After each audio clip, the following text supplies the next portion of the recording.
Welcome in, everyone. We are still playing Date Everything by Sassy Chap Games in Team 17. We are in Hardcore Endgame.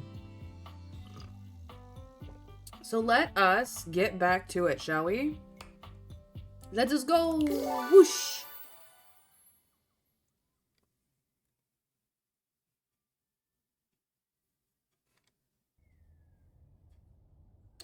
Good morning. Let us check the data decks.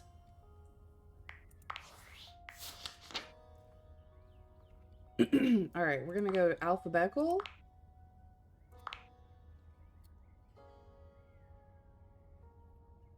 Because I have some inputs to put into my spreadsheet, so you guys get to come along for the ride. Abel is in love with me, and he left, and he became a gardener, and it was very sweet. Aaron is no relationship yet, as far as I know.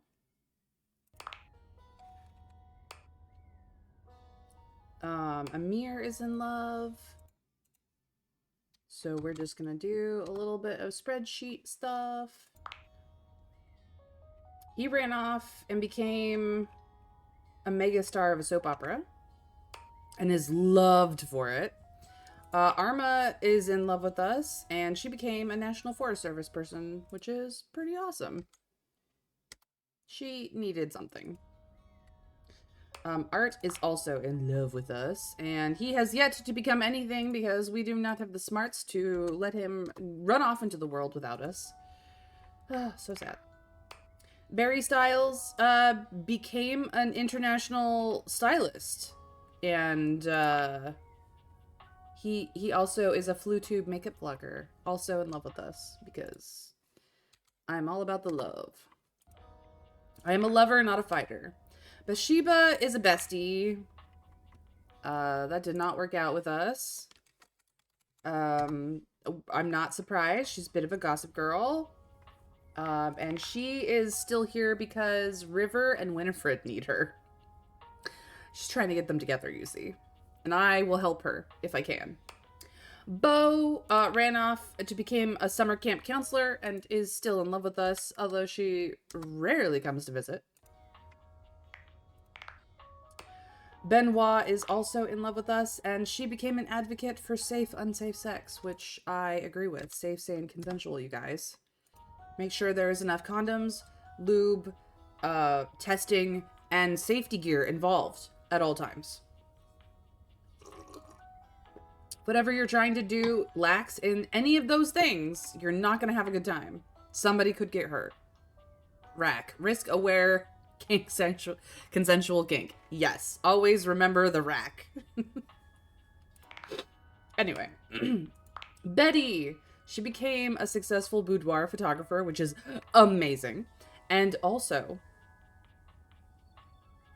is in love with us, which is also amazing. She is my absolute favorite. Mela Lee. Oh my god. Your voice. Mwah. So good. Bev. We love Bev. We do. She opened the Tipsy Tumbler in real life. We go there whenever we leave the house, which is not often right now, but we're working on it. And eventually we will get back out into the world and we will have drinks with Bev and it'll be a great time. Bobby Pin, also in love with us. She became a 1920s, a bartender at a 1920s gangster-themed bar across town. Who doesn't love Rax? Dragon. Who doesn't? I don't know. I mean, Bobby doesn't really have one, but if she did, she would love them. But she does love them, so it's fine. Bodhi is also in love with us. He is a fun time. He also became a time period consultant for 80s movies, which is awesome. Well, I should say movies and television, because he's currently working on the in-game Stranger Things. It's not called that, but he's definitely bringing the 80s back, baby. Caprizio went to Italy and fell in love with Italy, Because he's always been in love with Italy because he's an Italian-style cabinet, or at least he was. And now, all he does is give people tours of Roma and then harass them at the airport afterwards, trying to figure out why they're leaving. Oh, poor baby. But at least he's happy, you know? Cam. Surprisingly, we did fall in love with Cam, or rather, he fell in love with us after a lot of sensitivity issues. He's very touchy about the fact that he is the undisputed monarch of the biggest dump in the country. I don't know what to tell you. He's just a trash boy who loves his trash. We didn't really get a lot out of him, honestly.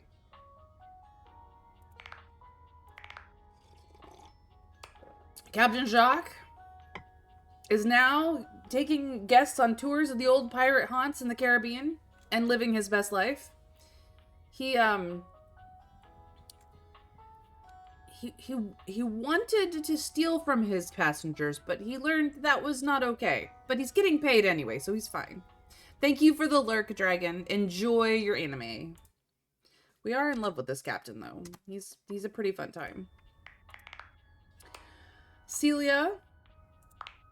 We are absolutely in love with Florence and Celia. It's one of the trios we managed to get together. She became involved in the local politics of Simpville, unsurprisingly. Jeremy is reading stories to kids at the library. She's basically a librarian. She's amazing. It didn't work out in theater, oddly enough, but she is having the best time, and we love her. I also go to the library to listen in on the everything. Chance opened up a clinic providing tabletop gaming as therapy because he's amazing. And we are so in love with him still. He is top 3. Is he top 3? He is top 3. He's number 2. I like him a lot. Clarence, aka Dirk, is in love with us. And he became a luxury closet designer. I know, crazy, right? Crazy. He makes closets as big as apartments. Connie is a voice actor. We thought she'd go into the video game industry. She's doing animation too, which is amazing. She's so happy. We'll always be her Yael. Love her. Love, love, love her. We're only friends with Kurt and Rod. They are sassy man, but they built their careers in entertainment. One of, I think, 3 at the very least. I have a feeling that Telly will also end up in the entertainment industry. But we haven't finished with Telly yet because he's kind of annoying.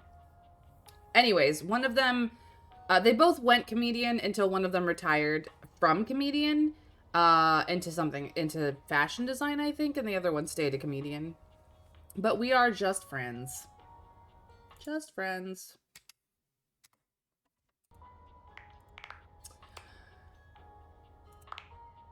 Daisuke!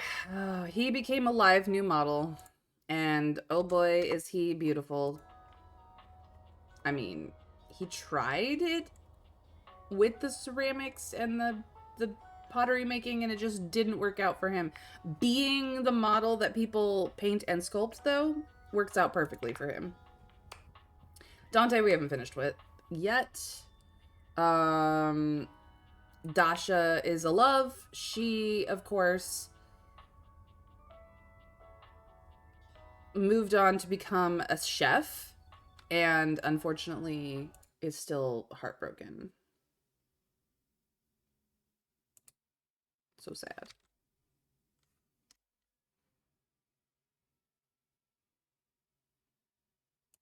Whoops.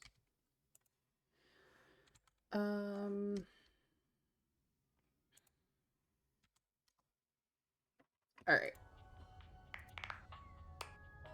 Dina, aka Damon, has just run off into the world.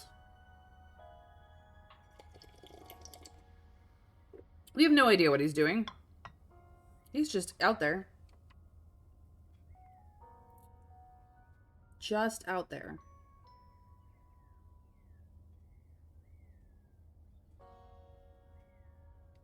But we are in love.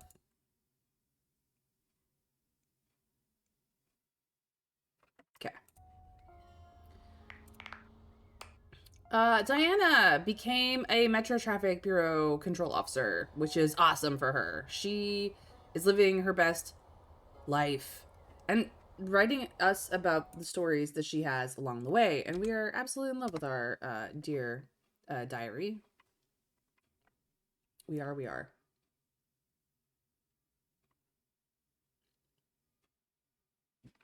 All right. Dishy is a love, and I don't know how we got there, and it's scary, but we don't have enough intelligence to do anything about it, so we're just gonna move on. Same with Dolly. She's so intelligent and so lovely and so prolific and every man's dream, let me tell you. She's also older than us. But only kind of. Dorian.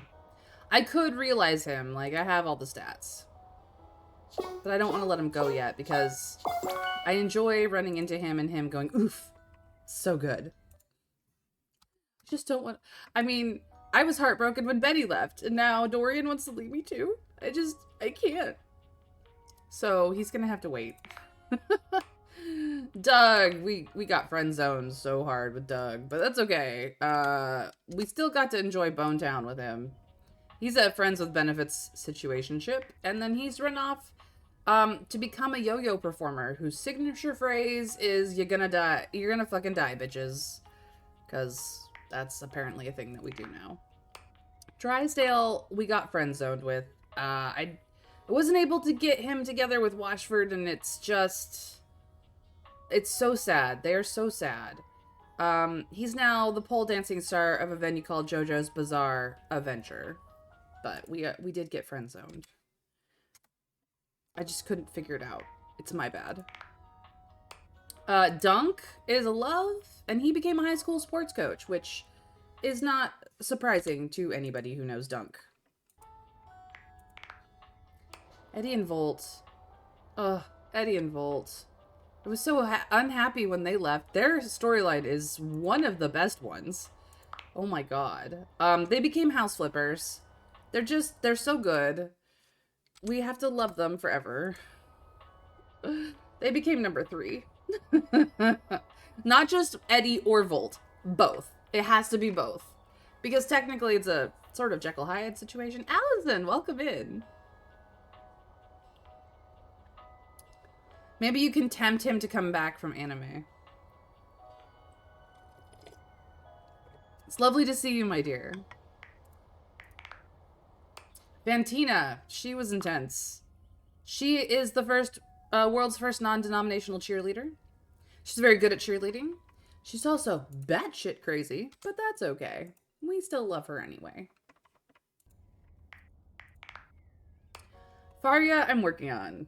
She's terrifying because she is the first aid kit. What else do we have to do with her?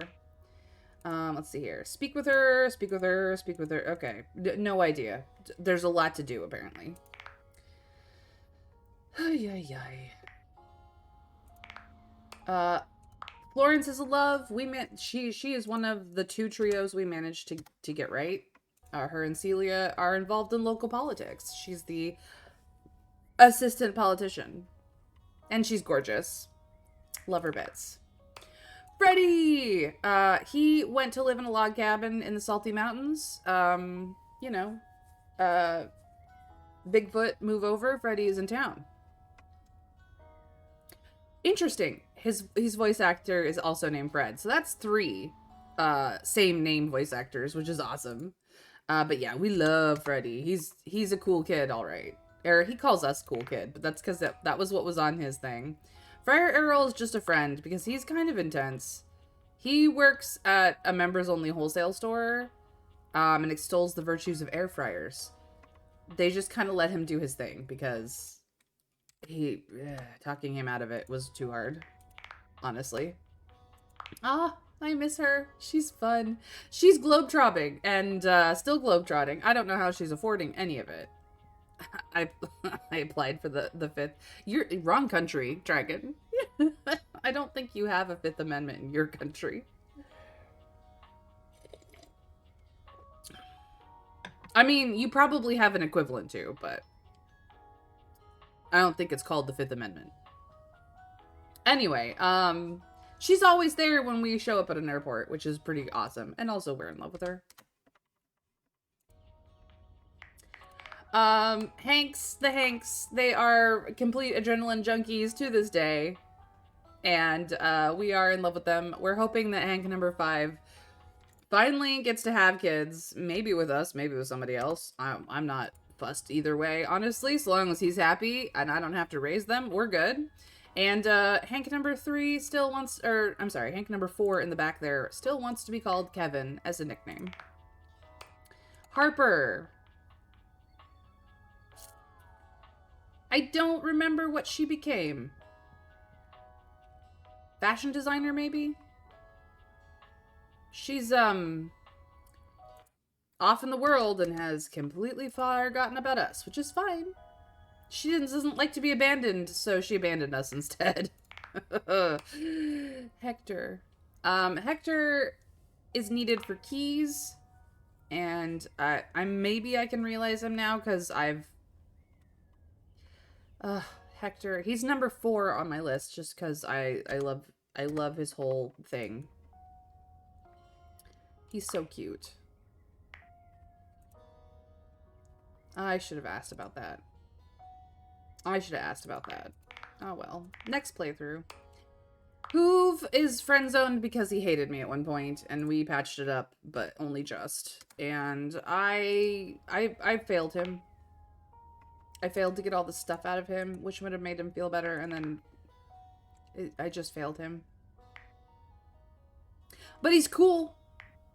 I can't realize him because of Keys and Maggie. Well, mostly just Keys. Hirohime, she is, of course, a tennis star. I mean, what else could she do? She's a tennis star. We love her. And so does our friend Sam. But Sam is not dating her. We are. Harper does tattoos. Oh, yeah, that's right. Harper is a tattoo artist. That's right. Holly, she became a delivery driver. She's lovely. She gets to do everything that she loves when it comes to the holiday stuff. And she's just amazing. Ronaldini, or Iron.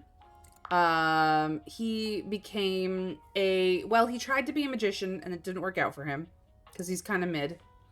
But now he sells press kits for clothing and found enormous success going back to his ironing roots. So we're very happy for our loving magician. It was fun being his magician's assistant for a little while. Jean-Loup we're working on.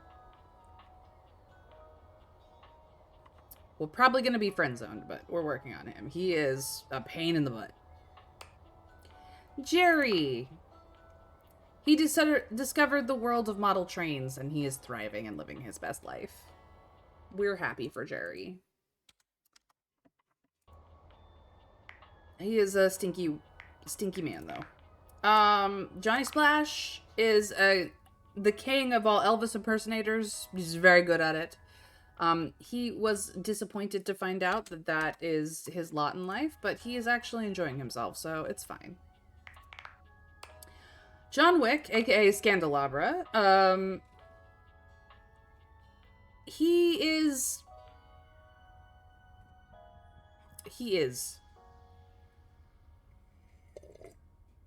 in the pursuit of justice. Did he lose his dog? No, but He is in the pursuit of justice. We also love him. I kind of love that he's John Wick from New Jersey. I kind of love it. Ray Chase did a great job with him. Keith. The bastard. He turned out to be a sociopath. Very upsetty spaghetti. We were in love and he lied the whole time and now he doesn't love me anymore and he's in jail. Bastard. Look at all the help I gave him. Look at all the candy he gave me and he was lying the whole time. Never trust a Key, you guys. Keys we're working on. We don't have a relationship with her yet. We're working on her. We have things to do for her. Koa! He became a furniture salesman, because, like, who better to know furniture, right? Right? Also, we're in love. We spent a lot of time not talking with him, and it was perfect. Look at all the stuff he gave us. Change, our car keys, some old chips and popcorn, some lint, and Valentine's candy. He's very sweet. He also operated that amazing fusion restaurant. Kopi, we're still working on. I just have to keep showing up and having coffee with her, and I just haven't done it enough. Clearly, I need my coffee. Keith's candy has mind control properties that makes angry people calm down. It's no surprise that he's a manipulative thief. That's fair, Trav. That is a fair assessment. So I need to work on Kopi some more. I think I finished all of her quizzes. I just need more copy. Christoph, now conquered the world of fashion by accident, conquered the world of business just because he was bored, conquered the world of football in like 3 days. Man's, well, he's intense, man, and we love him for that. He got us in shape. Lady Memoria. We are in love with her, but she is needed for keys, I believe. Yeah. No, sorry. She's needed for River. So we can't realize her until River's stuff is done. River is another complicated thing. Lucinda Limitless, we are in love with. We got the Limitless edition. She took over the narration and became a professional award winner. Literally, she's professional at winning awards. We love that for her. Luke Nukem ultimately became a bomb disposal technician for the army, and is living his best life. He is. Lux, we got friend zoned with because I picked the wrong thing, and hasn't been realized because Keys needed Lux around, so we're just still friends. And Lux is still Lux. Lyric has not been realized yet because I don't have the smarts. So as much as we are in love, I don't know what Lyric is gonna do. Hopefully become the next great world-winning writer. Mac! They became a senior blockchain project acquisition analyst for Cryptocurrency Corporation. We're a little concerned for them, but we love them anyway. We do.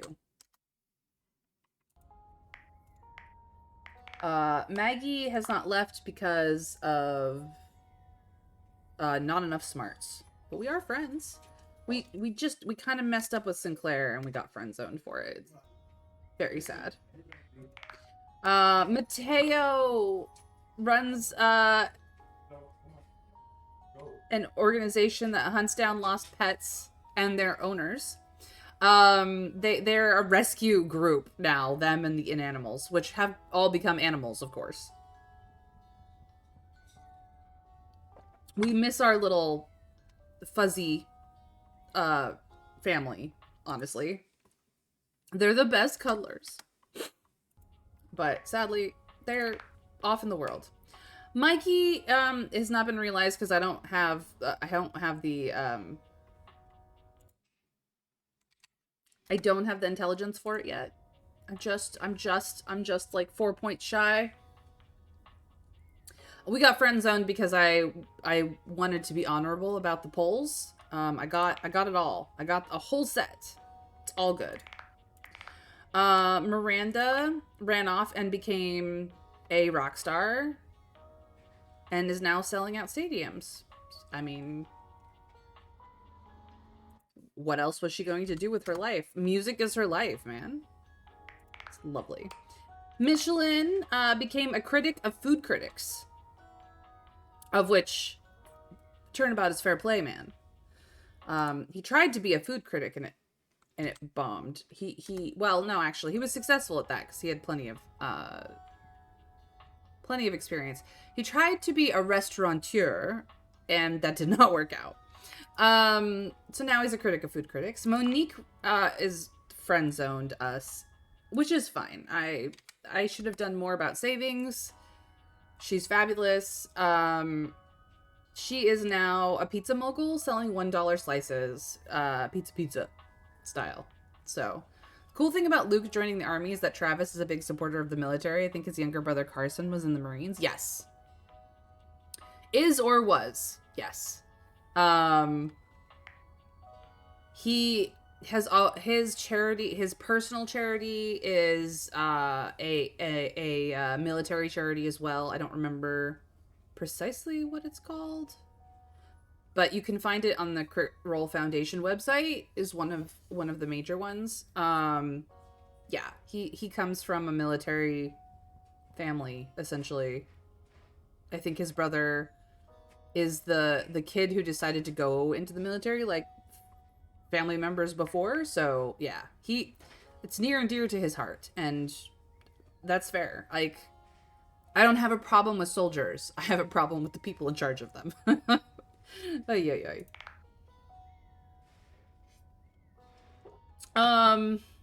Nightmare.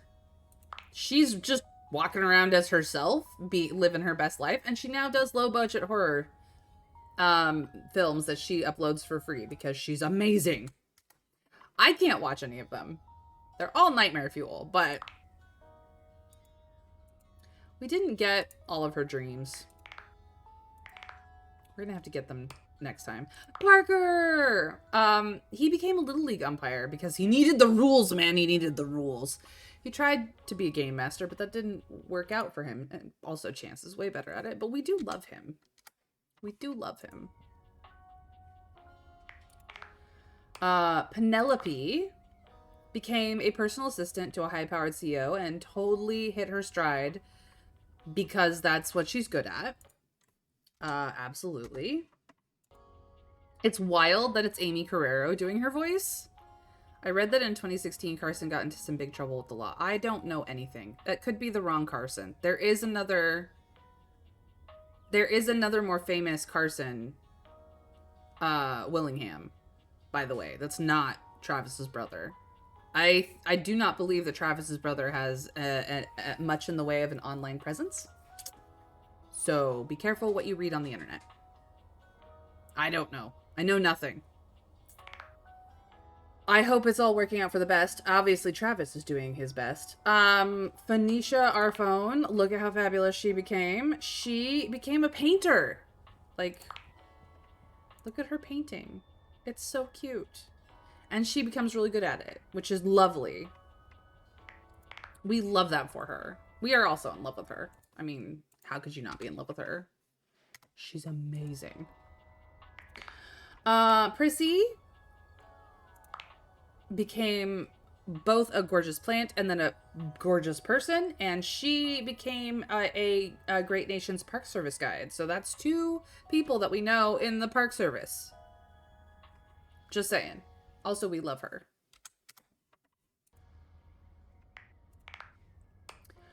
Rainy is still around because of keys. We do love her, but she's still around because of keys, not because I don't want to realize her. Just she's being blocked by a piano. Rebel became a caretaker of troubled teens. She's basically running a halfway home for troubled teens at this point. We got friend zoned so hard just because we were so all over the place with her, which is fine. Like, her likes are redacted, her dislikes are extremely redacted. She was hard to figure out, and it's my bad. We did get the weenie. But yeah, we didn't find out about her secret. So if you want to know more about Rebel. Oh yeah, Prissy is stunning. Anyway, everyone looks amazing, honestly. Reggie just hasn't been realized yet. I could realize him right now, but we are friend-zoned. I think that can actually, that can actually be changed, but I could be wrong. I just haven't spent a lot of time with him. Honestly. He's kind of a dick. Anyway, River. We are working on River. So we don't have a relationship status with River yet, but we are working on her. Apparently we need to paint with River at some point. We have gotten the tea, though. So she is one of the two major group storylines that we're working on. Stefan was one of them, but we've basically finished his up. Armo was one of them. We've finished hers up. Yeah, River's beautiful. Ro, because I cannot for the life of me pronounce this name, and I don't want to do it wrong because that would be a disservice to both the character and Tamika Vahatu. But yeah, we need to do more with her. She's part of the Elementals set.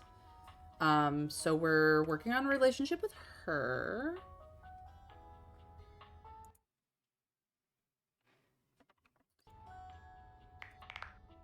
Shelly is a love, and she became a librarian, a swoolbarian, as it were, because she's swole and she's a librarian and she's amazing.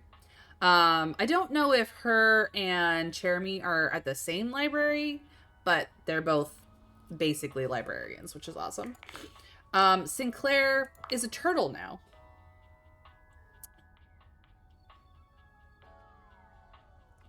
He's a turtle now. This is not what Sinclair looks like. Sinclair looks like an adorable turtle. We are friend zoned just because we did not help him. In fact, he hated us for a little while. He's kind of mad. The realization into their truest self really is a state of mind, guys. Because remember, what the Deviators are doing is not... They're not, realizing a person. What they are is they are conceptualizing a person out of an object, and whatever that object believes themselves to be is what is getting realized into reality, of which Sinclair thinks he's a turtle. So now he's a turtle. Skylar will be the last one we romance. We've done a little bit of work with her, but yeah, we're still working on her.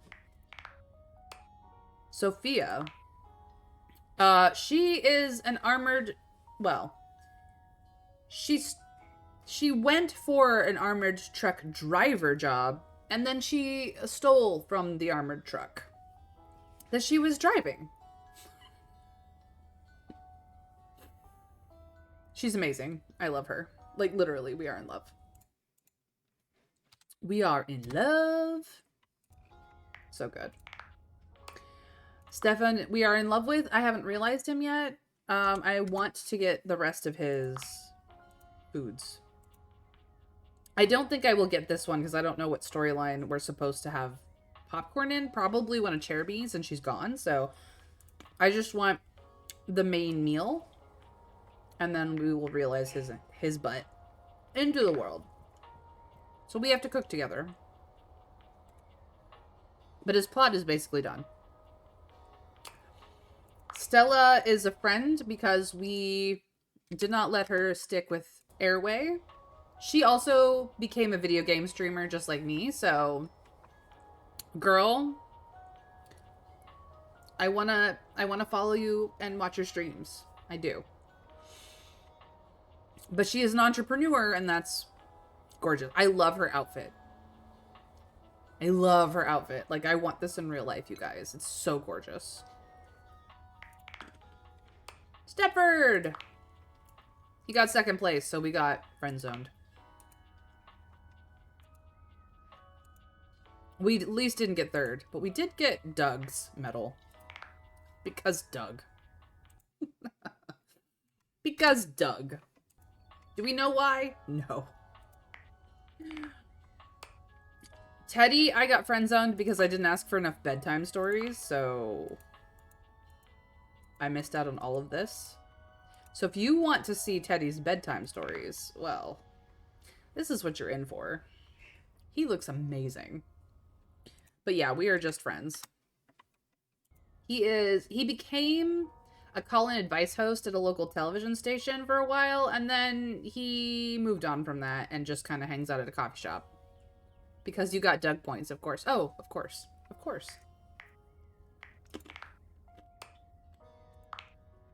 We're still working on Telly. Because I find him very annoying.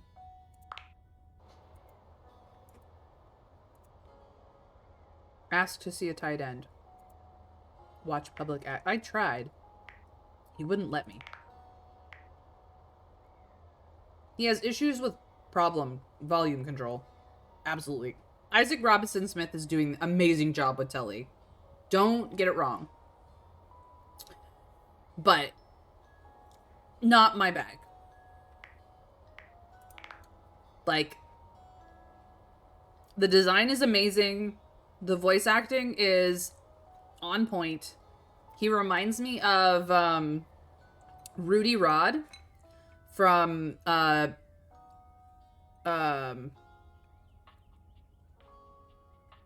Bruce Willis movie.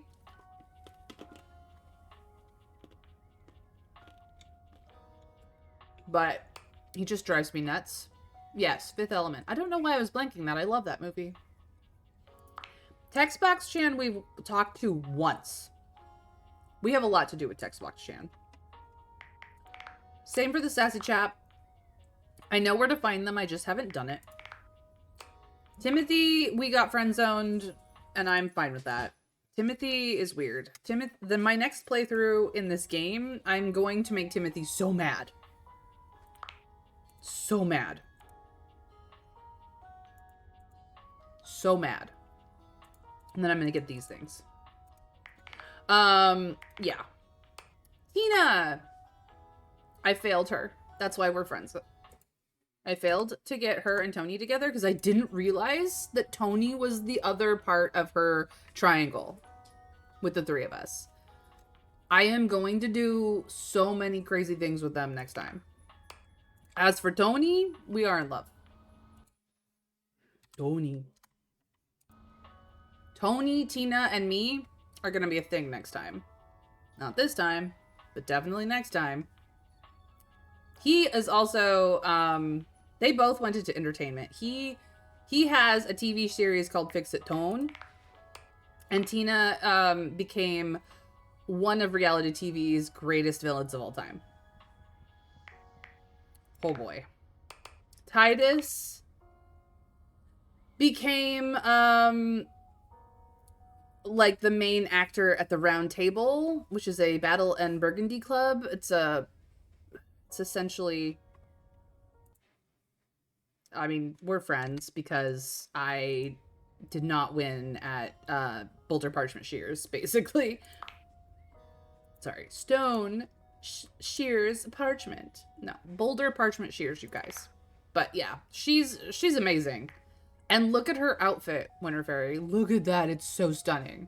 Like, okay, I don't like the pink. If it was all purple, amazing. But, like, she went full Wonder Woman's mom Andromeda. More because you didn't get Tina to love you. I know. Yeah, she is amazing. Tyrell. He opened a car wash service. And he gives every customer, like, it's a high-end car wash, but he gives every customer a folded towel to take home. So all his little towel friends, you get one of these. We didn't get all of them, but oh my god. I love him. He just wanted, his great ambition was to become a beach towel, you guys. And now, look at what he's doing with his life. I'm so proud of him. Von Trapp.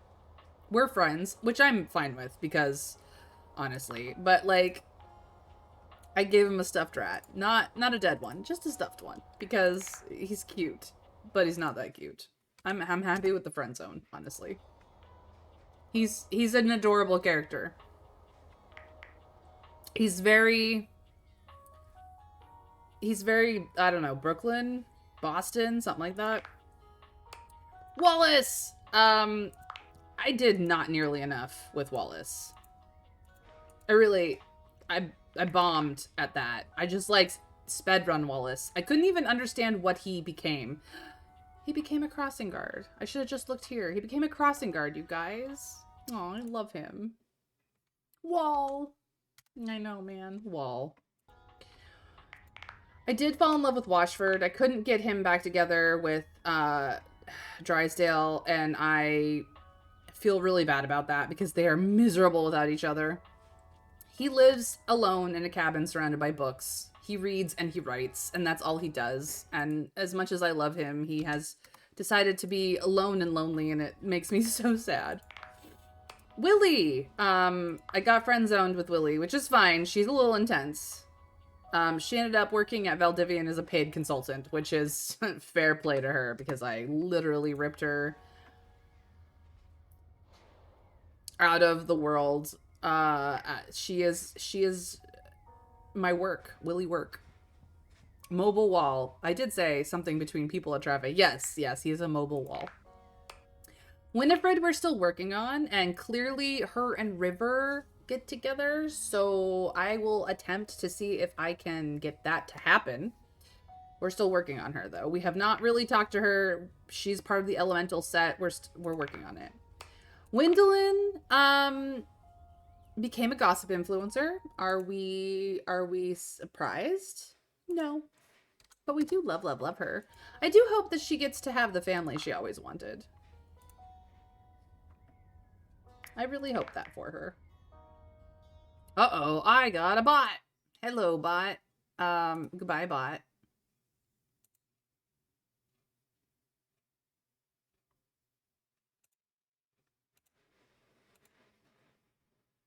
You were a bot.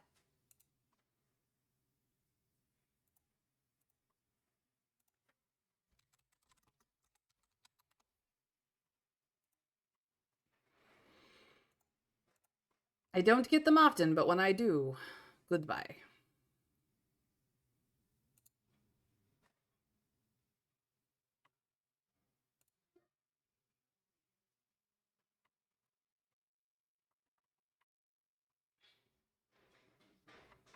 Anyway.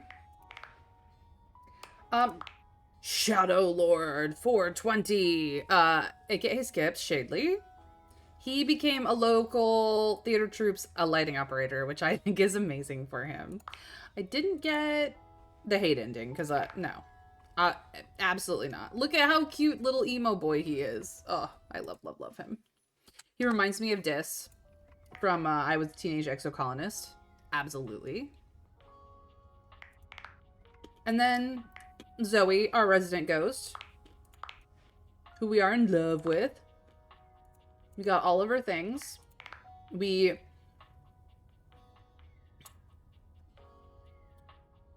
Not only did we pull her into being able to talk to the objects of our house and being able to move around the house, but then we made her human again, and she became a ghost hunter to help ghosts move on or find a good place for themselves. She's amazing. We're so happy with her. All right. So that updates my relationship status with everybody. Cool.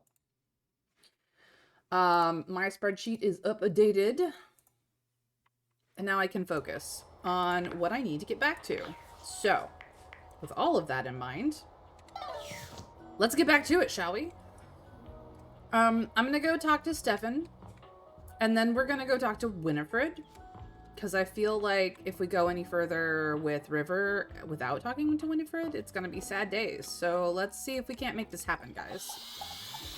Yeah, a ghost social worker. My love. My muse. Oh, I love you. Are you back to make the most marvelous of meals? Yes. Let's make something delicious. Let us create something that will imprint a lasting memory on our palate for many years.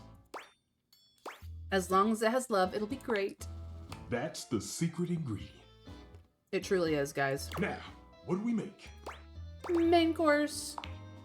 Getting right into the thick of it. Now, this one takes some time and effort.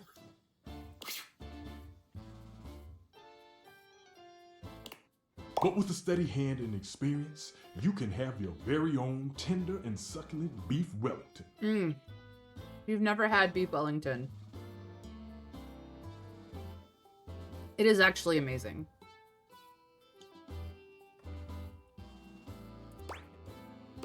But I'm vegetarian. Don't you think I know that? It's vegetarian beef made from mushroom duxelle, a mince carefully prepared by Chef Stefan. Oh, he's so thoughtful. Look at him.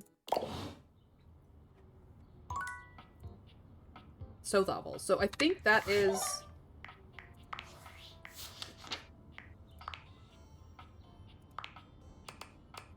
That should be everything except for the popcorn. Nice. So we can realize him tomorrow. Cool, cool, cool. Dorian. Work or play? How about both? Here's my wall of people. Plus a few others. Closets. Oop. Where secrets are kept. Closets. Where secrets are kept. You like it when I'm horizontal like this? I very much do. I don't need anything down there, so I'm just gonna close this. But this is where Damon is. There you are, sweetness. I was just thinking about you. I was just thinking about you, girl. Really? About me? I told you to swing by, and I was wondering if you were gonna. Well, here I am. I'm glad you did, because I just finished a shift. I have some time to spare if you want to talk some. Oh, absolutely. You work a lot? Depends on how up and about you are, really. The more you do, the more I gotta do. That's fair.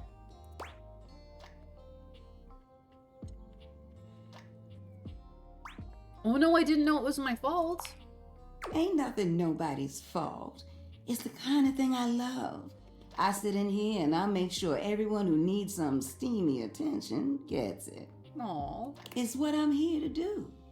Goodness, it's what I love to do. Winifred, you're adorable.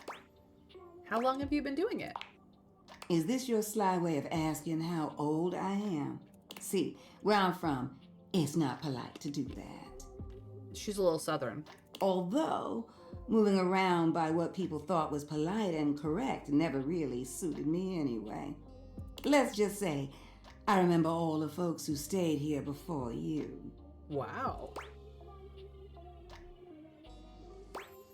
What were they like, if you don't mind telling me? If you don't mind me talking, I don't mind telling. Truth is, one of the previous folks who stayed here was super cute. Engaged couple, beautiful together. Both of them were. Well, can I give my honest opinion? Oh, please do. Neither one of them was as cute as you. Oh. Oh, Winifred. Either way, they were here and they set up home pretty quickly. River and I both liked them. They brought so much life into this place. They took long showers together all the time. Ooh. Just about tapped me dry, keeping things hot up there for them. Although, I hear they didn't really need my help to do that.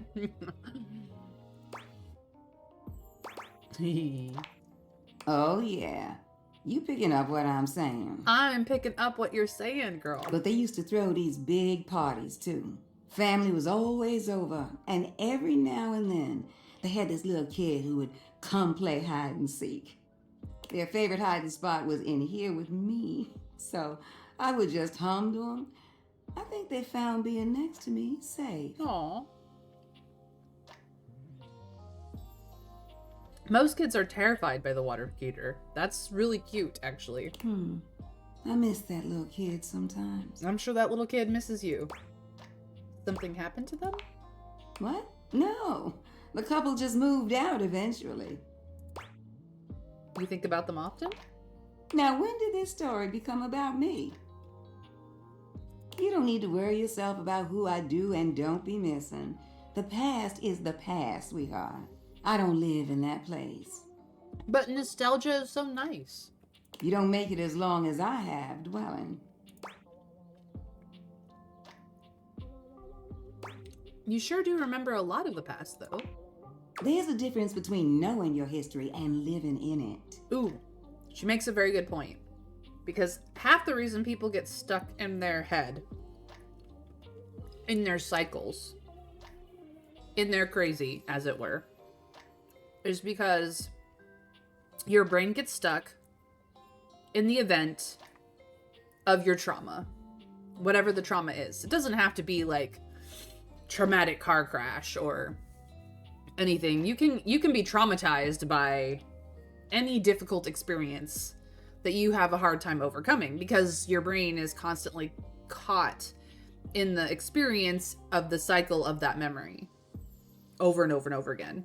And this is the reason why those of us with very active brains like myself have a hard time falling asleep, because we are constantly churning through the day, trying to process whatever has happened, trying to process, whatever conversations went wrong, whatever past mistakes that we made, whether they were actual mistakes or just perceived mistakes from miscommunication or misunderstanding. But yeah, the difference between knowing what your history and what you've lived through and actually like being stuck in it is huge.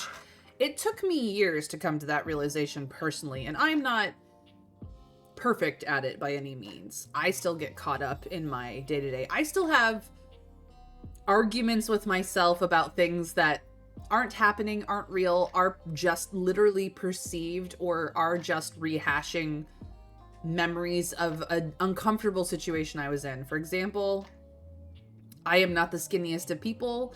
I am someone who is very good at cuddling because I'm squishy, because round is a shape, And so every time I go into the doctor's office, they're always like, you're a little overweight according to the BMI chart. Could you become more active in your day-to-day to help with that issue? And I happen to know, because I have done some extensive research into this, that the BMI chart is meant for men only, of which I am not one, and B, mostly bullshit. Hey, Mr. Scrake, welcome in. So trying to compare my female weight to a male-centric, mostly bullshit weight chart that tells me that I am overweight. I'm sorry, but you could have the best physique ever and still be considered to be obese or nearly obese by the BMI chart. We know this because people have actually gone through the process. Like a woman documented the process of going from 140 on the BMI chart for her height, which was borderline obese, being squishy, to 140 in muscle, and got told the exact same fucking thing because she was wearing a sweatshirt. Excuse me? She's in the best shape of her life and she's borderline obese? I don't think so. There are better ways to check to see if somebody is in an unhealthy weight stage for their height and weight. And the BMI chart is not it, guys. So if your doctor is still using that in the United States, please call them on their bullshit and tell them to go do their research, because it's bogus. Some asshole in the 70s made that shit up. Blame him. It's meant for population and it's absolutely not intended for individuals at all. Yeah, but it was also calibrated on men's weight ratios compared to height and weight. It's not calibrated for women at all, Trav. It is 100% bullshit at this point. And the fact that it was not even meant for individuals, but we still use it in doctor's offices here in the United States, is massively horrific. So Mr. Scrake, if you want to look into it, Google is your friend. But don't, because it just makes me mad. So that's my soapbox for the day. But the point of the matter is that that's the difference. Like, I still sit in my brain at night thinking about this question because it bothers me so much.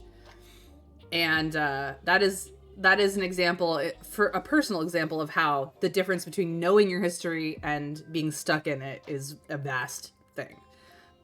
It doesn't catch me every night anymore, but there was probably a good 3 or 4 years where it was just like every night I would go thinking about that one fucking question in the doctor's office, and I don't even go to the doctor all that often, so yeah, I'm a little touchy. I'm not even touchy about my weight. I know I'm squishy and, could be in better shape, but I am also, like, realistic about it. And to be quite frank, I've been losing weight for gradually over the last, like, decade.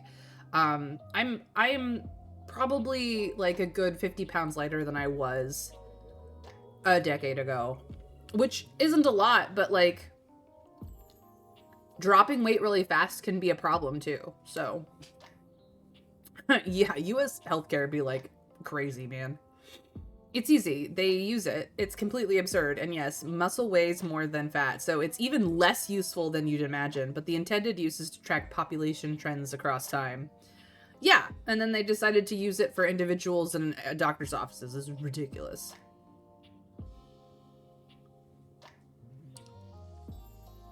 I have no idea what ZYZZ phase means. Zzz phase? No idea what that is. But, yeah. Anyway, let's continue with Winifred. Because she's amazing. Besides, you saying you didn't like my story? That is not what I was saying. I liked it a lot. Well, good.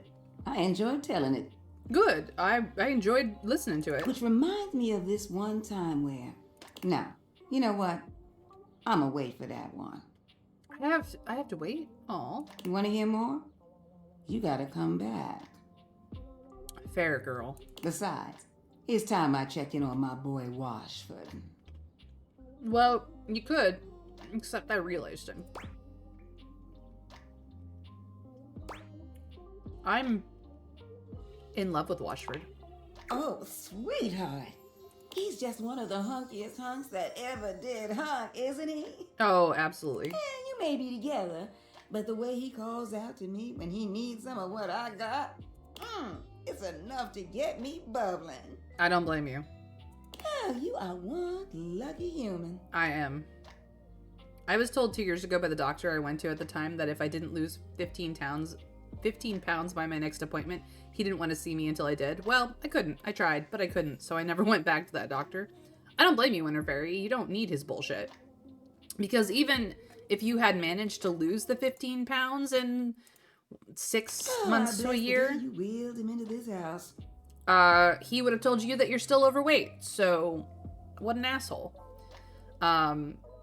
Instead of being like, well, you need to lose this weight by the next time I see you, he should have been like, well, here are some things that can help. Do you want help with this? I can recommend some things. Like, he should have been facilitating that weight loss. Yeah. The yo-yo of dieting is just not worth it. Because losing weight and keeping that weight off is an entire lifestyle change. Period. Either you are eating and exercising in a way that keeps your weight at a healthy level, or you're not. Period. Losing it all really quickly through diet and a lot of exercise and not transitioning into a maintenance way of diet and exercise literally does, like, these doctors do not know how to tell you how to help. told me to get a dietitian, and I told him I can't afford one. Yeah, you literally could not afford that doctor. It's like, sure, if you want to pay for my dietitian, sure, I'll get a dietitian. But like, in this economy, dude. Even a decade ago, in this economy, dude. You know what I mean? No. Healthcare is such a joke here. I've had 2 kids, one of which was born through C-section. The weight is so hard to lose. Yeah. And C-section weight is the hardest to lose because you've been opened up to the point where all of that stuff that they had to cut through has been disconnected from everything else, which means trying to lose that is really hard. Your body has less connectors to use it, to make use of it, than it did before. So how in the world are you supposed to get rid of it without going back in? Yeah.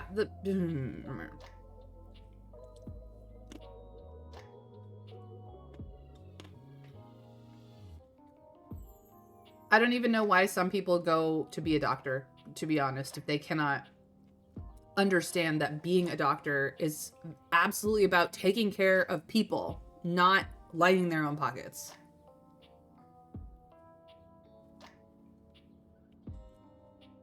Welcome to the world, Mr. Scrake. As a 7-month-old? Wow. You were a preemie.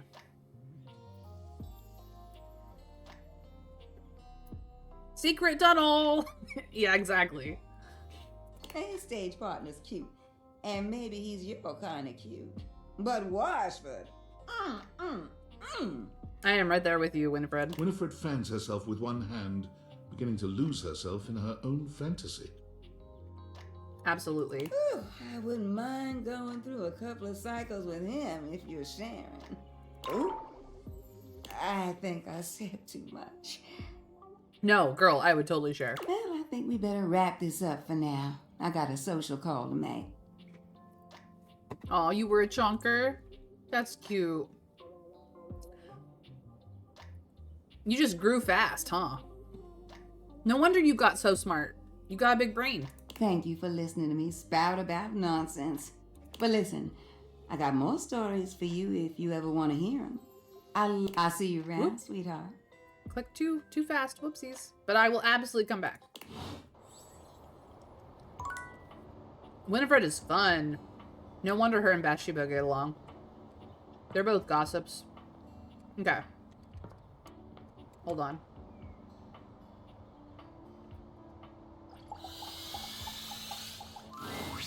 You look like you have something on your mind, my beauty.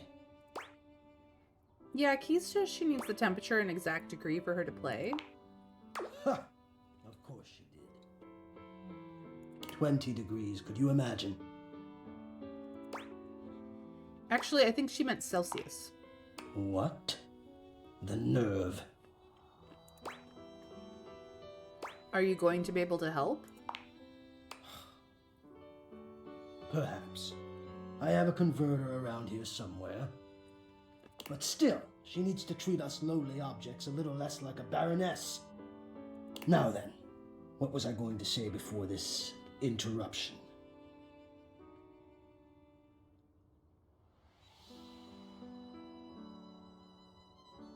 I was born through cesarean. It's not different to anyone else, although when I do leave the house, I leave through the windows. Trap, you're funny. My daughter was born at 38 weeks, 5 days, weighing 11 pounds, 3 ounces. She was my C-section baby. Oh, yeah. She was a chonker. You want to hear a funny genetics moment? Always. Bring it on, Mr. Scrake. Oh, yeah, you really do need to watch out that B word. I can see it, but your dad's type is AB plus and your mom's A plus? Nice. Yeah, the B word is off limits in my chat for obvious reasons, Mr. Scrake. So sorry. My love, you've returned. Of course I have, Hector. There is, you know, the most amazing rush of air in my chest each time I behold you now. A minus? Wild. 2 A pluses make a minus, apparently.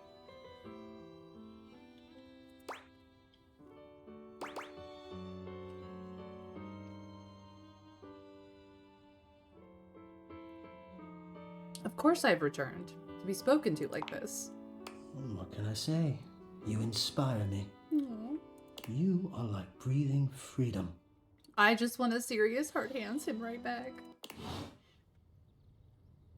Those of you who know that serious hard hands is one of my favorite gifts.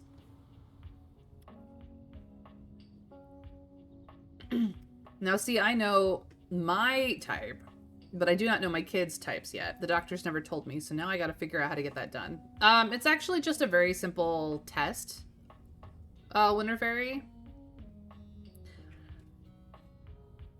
Yep, you definitely rolled that 25% chance of an A minus. Genetics are ridiculously wild, but here's the thing about it. If we didn't have our genetics be crazy every once in a while, we as a species would cease to exist very quickly. So, the fact that it sometimes just rolls the dice on shit is kind of the point.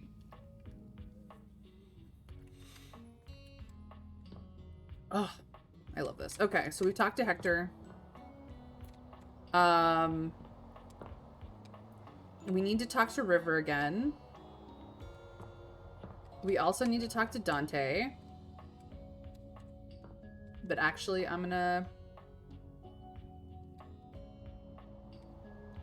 Let's turn the light on in here. Beautiful. Let's talk to Keys. Oh, good. I was hoping you'd be back soon.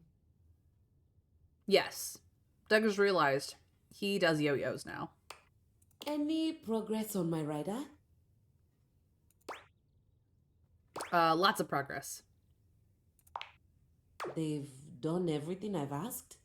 It doesn't seem like it.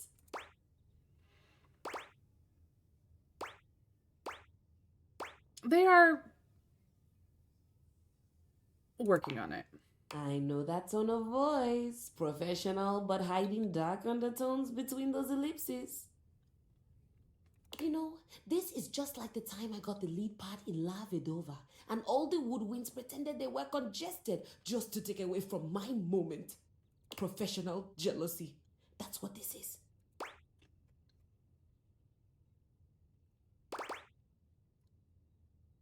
I think it's more that they didn't appreciate how you went about asking them. You know what? It doesn't even matter. I won't be here for much longer. What do you mean? How far along are you with your composition? The sooner you're done, the sooner I can get back to my department. What agreement did you have with the music department when they let you collect me?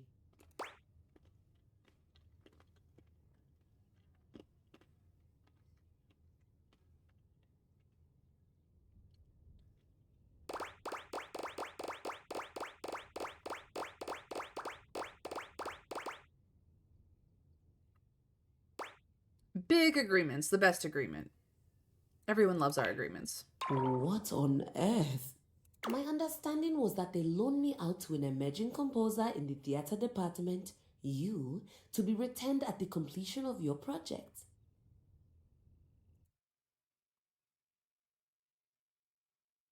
Should have told her she was called a Baroness. Maybe. Thank you for the hydrate, by the way. Somebody actually say that? Because I don't think I got that memo. No one needed to say anything. Why else would the music department loan out their star performer? Besides, you're obviously an immensely talented artist. I mean, this space alone is perfect. Oh, thank you. I think it turned out pretty nice. Oh, absolutely. I've never seen a set fully capture the bleak existence of a lonely American working from home. Spot on. It's a phenomenal set. I'm sure it's serving up all kinds of inspiration. Or did you build it to actually be a part of your performance? Immersive theater is having such a resurgence. I always said it would. Now, are you thinking the audience will wander from room to room as we play, or will you have them do that prior to the performance? You really haven't shared much about the production with me. I haven't shared it because the composer always keeps their secrets. I don't believe you. Did the music department lend me to you or not? They didn't. You were a hand-me-down. What is that? German? What's a hand-me-down? She gasps, placing a hand to her chest. Oh, wait, don't tell me. It's an award, isn't it? Some sort of lifetime achievement? Oh my god, I can't believe I'm going to be a Hanem Down recipient.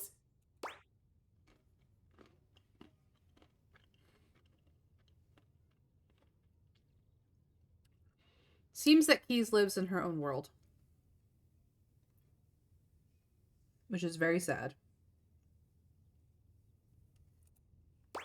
I don't think you're quite getting what it means to be a hand-me-down. Hanem Down. Hand-me-down. You know, it's the strangest thing, but it sounds like you're saying, hand me down. Exactly. But that's not German at all.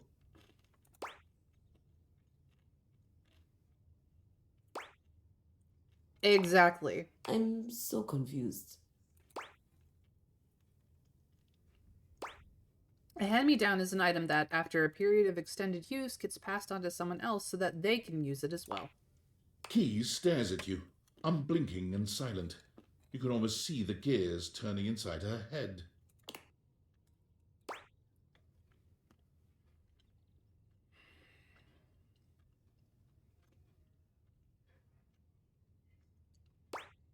I'm not explaining this to you.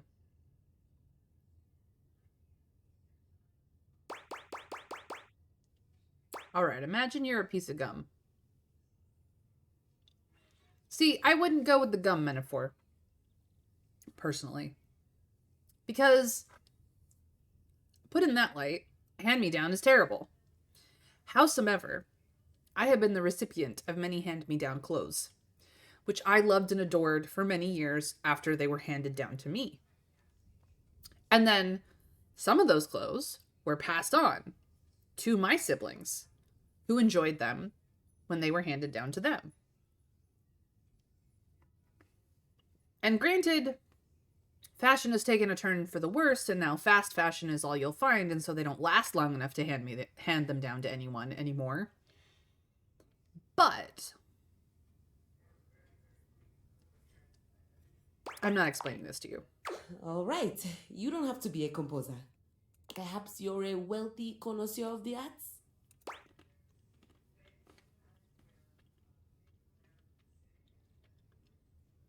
Not wealthy. Not a connoisseur. Not a wealthy connoisseur. I am a wealthy connoisseur of the arts. I technically am. I mean, look at all the art that I put on my walls. I would say not wealthy. I definitely am a connoisseur of the arts, though. This is a core part of the story. It won't directly lead to hate, although we could always say the wrong thing anyway.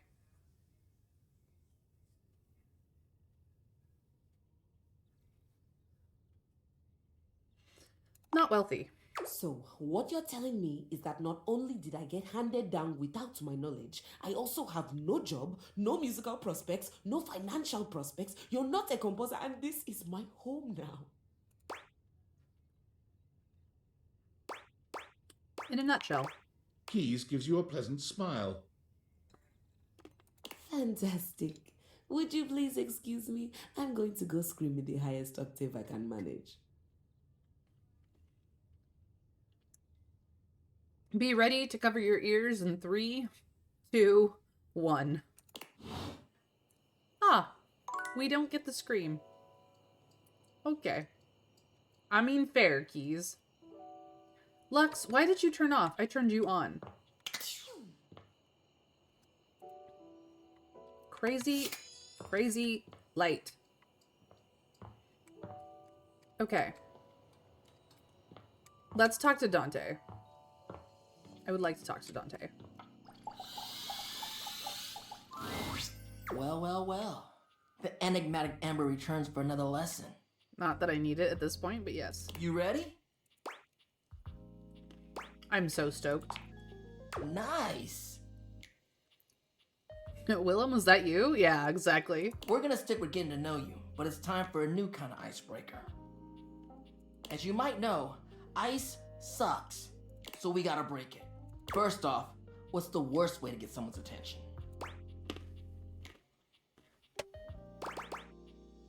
Catcalling? Right! That's just an insincere and unsolicited form of selfish flattery. And for what?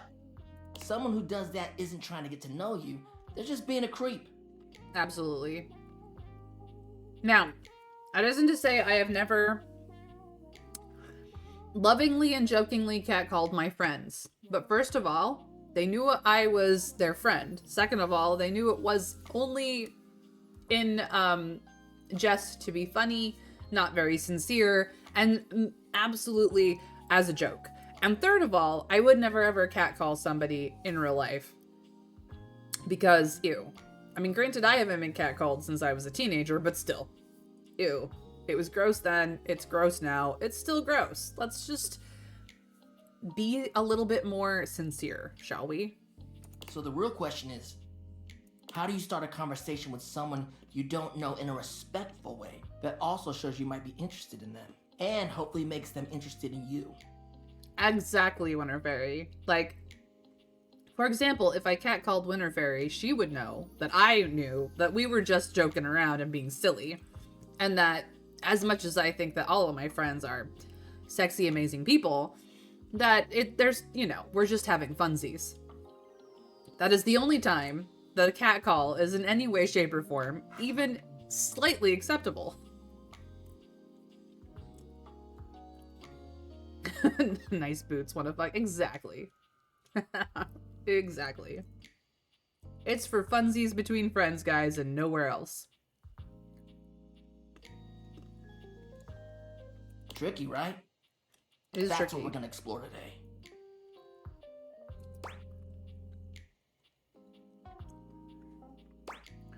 Really passionate about this kind of stuff, huh? You ain't lying.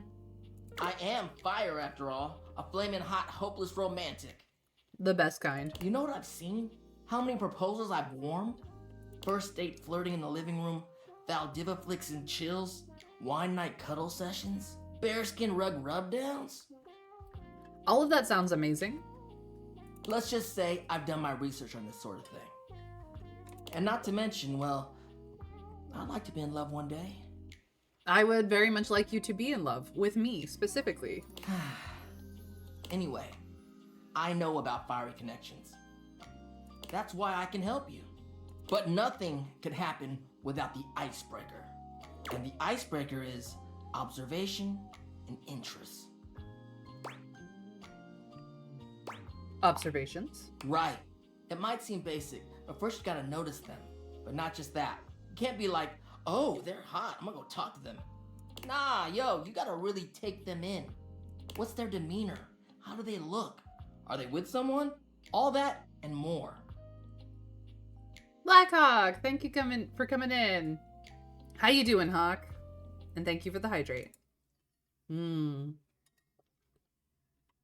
Water is good. Then, use the information you glean to guess what they might be interested in, and lead with that.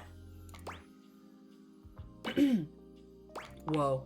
Alright, say there's somebody you meet for the first time and they're wearing merch of a show or a game or a book, you know? What do? Maybe compliment them on it, right? But what could you immediately follow that compliment up with that's even better?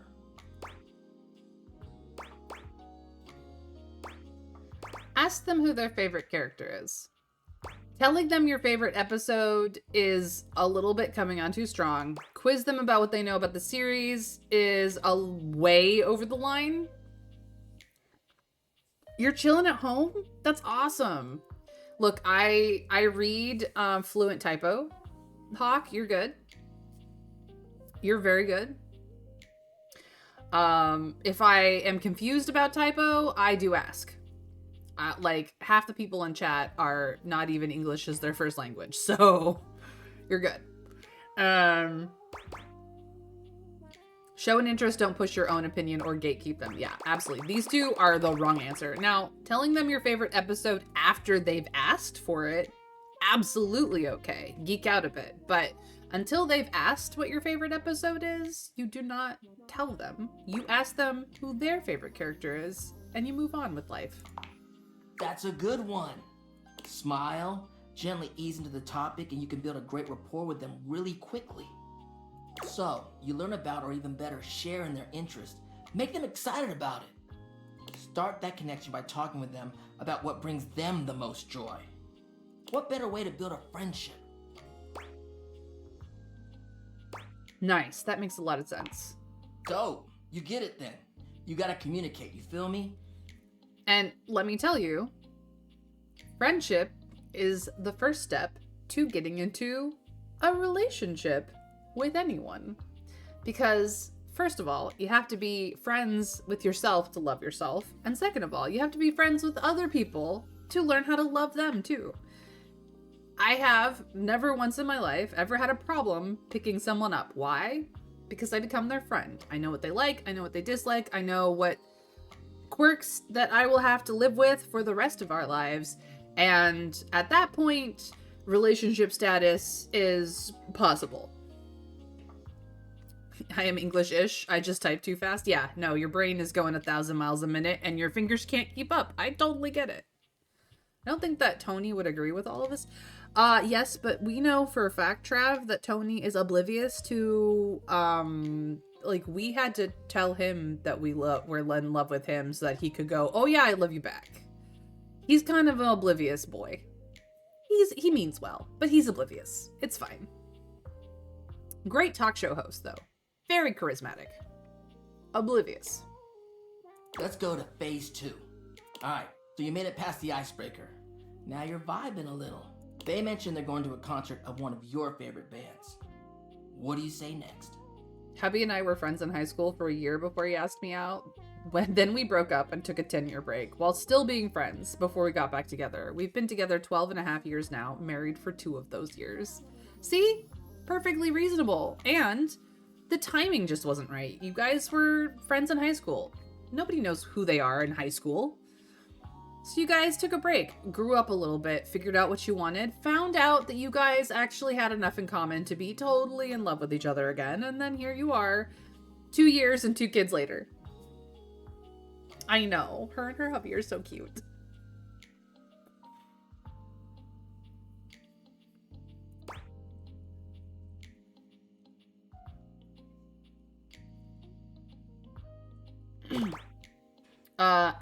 Oh man, I love them. Are you going with any friends? That's what I'm talking about, playa. Keeping it nice and casual and taking an interest while showing interest. That was the correct answer, obviously. Smooth. If they say no and they don't really have any friends who are into this band, let them know you might be down to go if they want company. If they say yes, maybe just tell them you're stoked for them. Don't want to seem pushy or self-inviting. Absolutely never self-invite yourself. That's the terrible way of picking up your friends. I mean, why would you do your friend dirty like that? Even if they're a brand new friend, even if you just met them that day, why would you do your friend dirty like that? Taking interest in what they're into and being excited for them if you're not invited because you just met them 5 minutes ago, perfectly valid. Get to know them before getting too personal. You know, build up to it. Maintain that good balance of digging somebody, learning about them, and gauging their boundaries. Actually, I have a kind of non-sequitur. I can read. I have a non-sequitur question for you before I go. Oh, well, damn. Shoot. Fired up.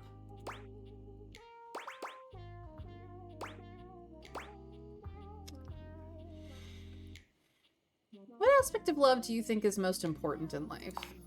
Well, it's about actually making sure you build a friendship with a prospective partner. Humans are out here getting into situationships and they don't even think about actually accepting their partner for who they are. Yeah.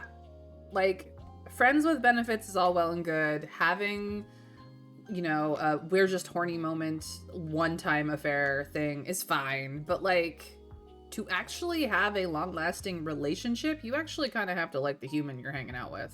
And if you don't like them that much, why the frick are you hanging out with them? I don't understand.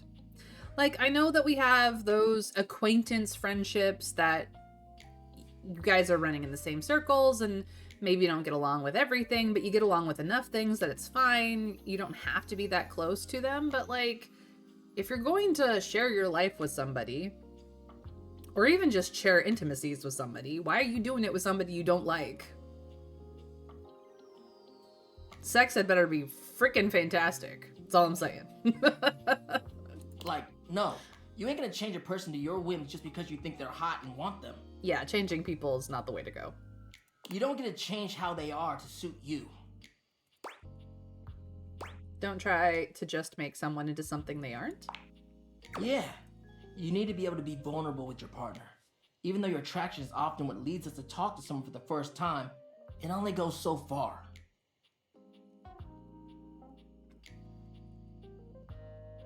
I mean, rack.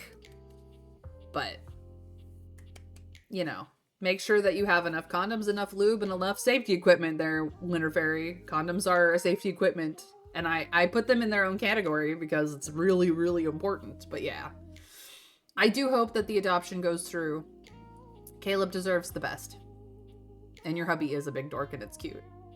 Hi, PP. I hope Dead by Daylight is treating you well.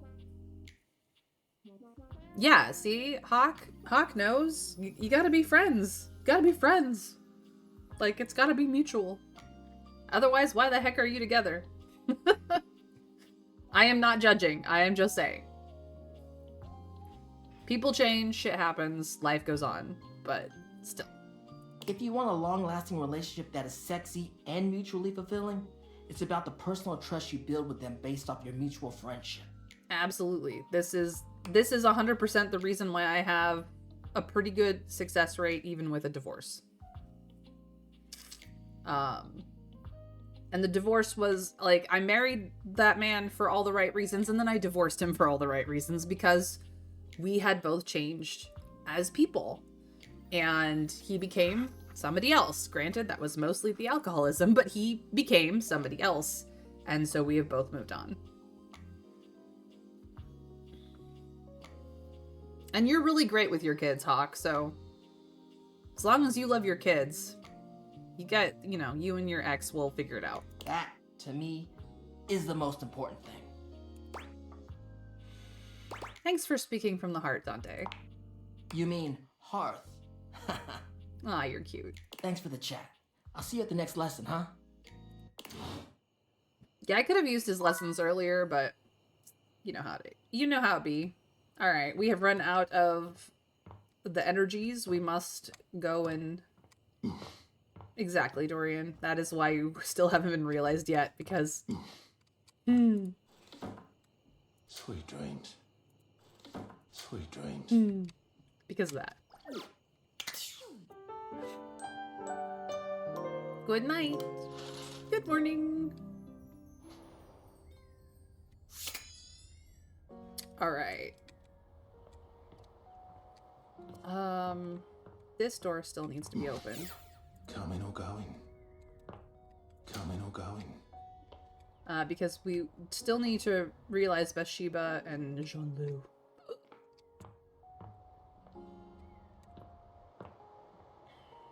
Alright, who do we want to do first? We probably want to realize Stefan right off the bat, because I've done all the things that I can with him. So let's get this boy realized, shall we? My love, my muse. Are you back to make the most marvelous of meals? I'm here because I want to realize you, Stefan. Oh! Not just me, right? Me and Mr. Cluckles? Can't have one without the other. Now you're cooking with gas. Do we have all the necessary ingredients? Had them for a while. Needed to get through your storyline. Yes, chef, I've come prepared. Pudding is served. The spectral energy flows through your date theaters, and what was once merely a stove becomes...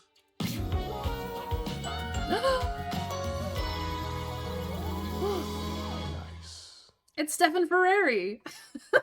That's so funny.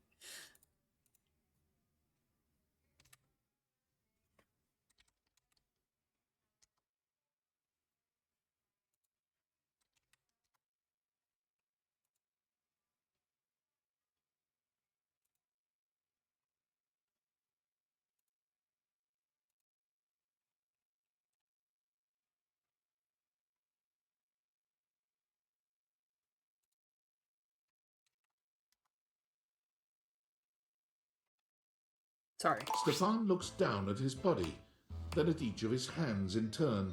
You've never seen him this excited. I'm human! Hot dog, drizzle, honey on a biscuit! I'm so excited! Ah! Yes!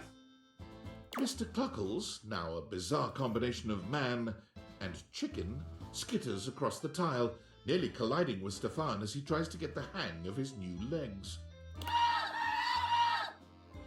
Mr. Cluckles, look at you! Oh, this is so highly unsanitary. Indeed. Stefan takes some time to calm Mr. Cluckles down. A chicken man running around the kitchen isn't the safest thing in the world. It's so not. Oh my god. That's so hilarious. Okay, he's calm now. I think. Both are real humans of some kind. We are! That means I can go work in a professional kitchen now. But I don't think I'll be cooking chicken anytime soon. Yeah, please don't. Are you open to cooking up a little something with me? Oh, I think we can whip up something for sure. Mr. Cluckles, can you leave the room? There are some things a chicken turned human just doesn't need to see. You not only connect with Stefan, you also discover you have a new use for honey. Oh my. That would be so sticky. Oh my god. And whipped cream, cherries, That I can get behind. and gelatin powder. That I cannot. Your union leaves you with a much richer appreciation for the versatility of certain ingredients and their respective viscosities. Yeah.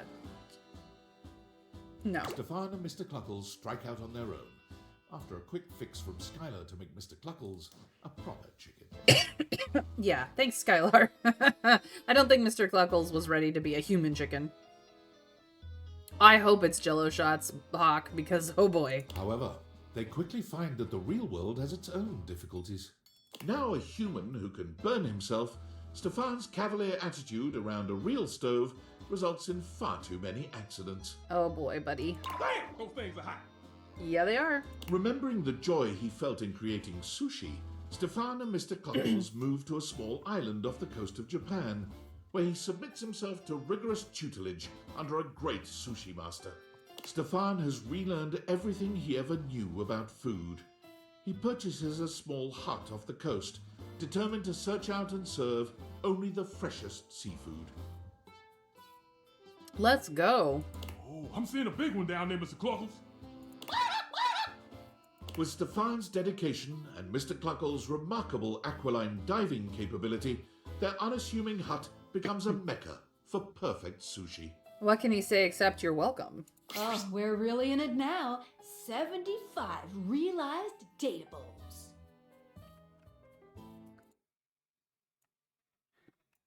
Yep, I have 27 I'm left. feeling that the world outside is just buzzing with new energy and life. We're really making the world a better place, you know that? I think so too. Huzzah! Like, we fixed the economy, we've fixed politics, we've brought world peace, we've brought love to so many places. I don't know what to tell you. It's just so perfect. And look at how golden my house is becoming. At least in the glasses. It's the same voice actor, Hawk. Same voice actor. That's why. It's the Stanley Parable voice actor. He did such a great job there, they got him back for this game. Sassy Chap Games is just like, dude, you gotta come do our narrating. And he went, yes, I will take that paycheck. And we went, huzzah. Huzzah for the narrator. Or something like that. Gotta get those smarts up to get Dishy out of the house. Yeah, I know. I know. I know. It's the only one I have left. I'm 4 points away. Let's see here.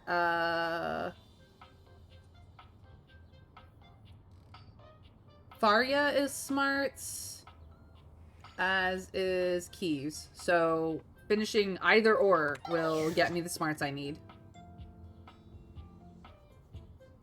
Dishy kind of scared me. Dude was totally possessed. Yeah, Dishy is one of the weird ones. And we had Nightmare and Doug. And it's Dishy who freaks us the fuck out. Nekuboro was less crazy. Why, hello there, Maestro.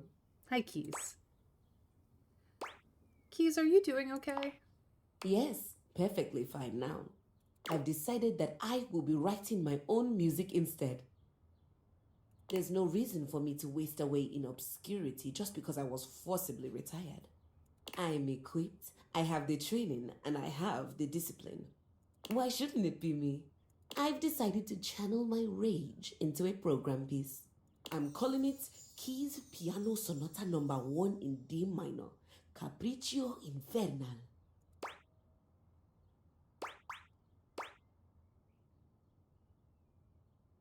Maybe you haven't dealt with your disappointment yet. It follows the goddess Piana, the most favored daughter of the sky god, as she's unfairly cast from the heavens down into the mortal realm. Second, thinking about what I can pump about.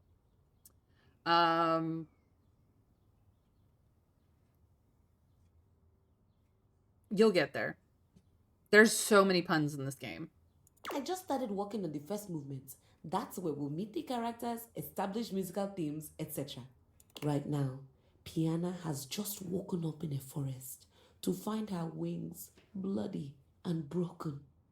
She stumbles to the nearest village, but none of the people there will assist her, despite the fact that she did ask very nicely and is very pretty. It would appear that they are jealous of her status as a deity.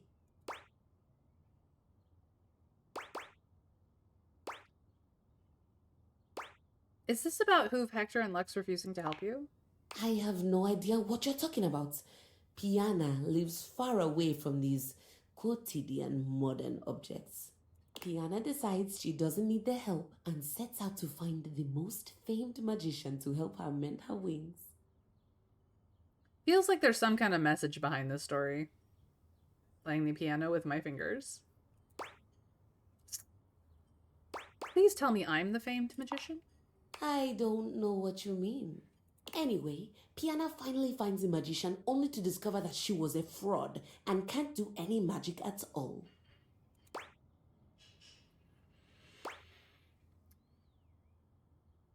This feels like libel, but I'm invested.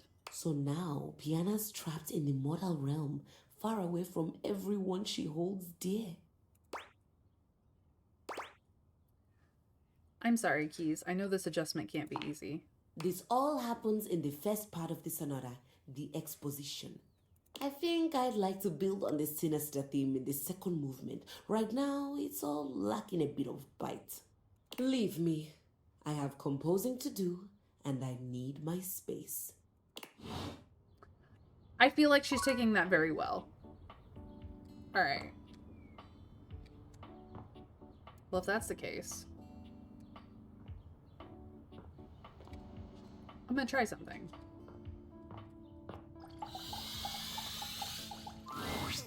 Hey again, friend.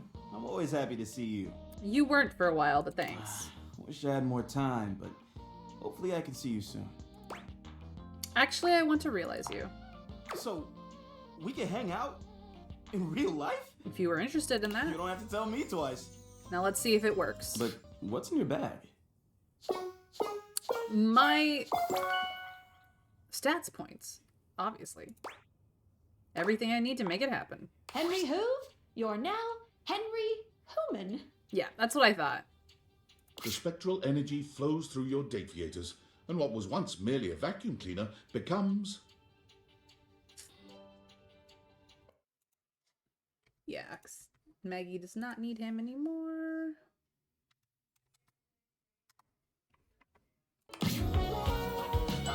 Ooh. Fuzzy jacket moment for the lint. Love that. I love the outfits. They're all very clever. Groove swings his head from side to side, delighting in the movement of his newly human hair. His locks frame his handsome face in a way that only makes him even more devastatingly beautiful. He is very pretty. Kind of emotionally damaged, but very pretty. Look at these dreads. They're awesome. Hey, I thought my most attractive feature was my upholstery brush. Yeah, dude, you look awesome. Yeah, so human. Makes me curious. Is there a library around here? Yeah, there is. Feel free to say hi to Shelly and Jeremy when you get there. A library, like with books? Yeah. Well, looks only get me so far. I want books. It's something I've never been able to get out of my bag. While looking up vacuums in the library, Hoove was surprised to find 0 books about his ancestors. Instead, it was replete with knowledge about space, physics, and the mysteries of the universe. Hoove sucked up all this knowledge like a grad school PhD candidate, which he then became. Of course he did. My thesis is about the event horizon. It has drawn me in like nothing else. You know, they made a horror movie about that, and it was a very interesting horror movie, and actually I have seen it. Space horror at its best, I feel. There's like maybe 2 scenes in it that were not me friendly, which was pretty good, honestly. I actually enjoyed it. Not those 2 scenes, but like it did really well with tension. It did some really interesting jump scares, which aren't my favorite thing, but they did, like, they had 2 good jump scares, and the rest was just a really great tension build and a couple of shock factor scenes. So I was actually pretty pleased with it. Back in the day when horror movies were done right, in my opinion, they don't do enough tension in the new ones. He works with the leading space programs of the world, where he explores event horizons no vacuum could ever dream of replicating. Yeah, the section on those event horizons are well, sucky. Cool, he's out of here. I've realized him. So let's get Lux out of here. Hey, bestie. Are you interesting enough to realize me yet? Yes, finally. Let's get you out. Yes, I have what it takes. Lux, let's turn you on. The spectral energy flows through your deviators, and what was once merely a lamp becomes...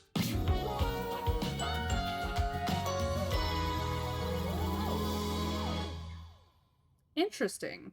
Knee brace. This makes all kinds of sense. Love the cropped shirt. Like, I couldn't pull this off, but this is so cool. Could you imagine this on, like, Merceray sans sleeves? Because sleeves are bullshit. She would look so good in that. Sorry. Completely, like, not even the correct voice actor. Just, she would look so good in that.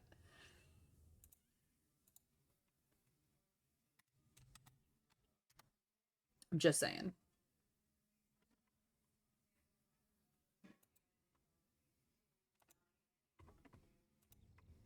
Lux is even more beautiful as a human.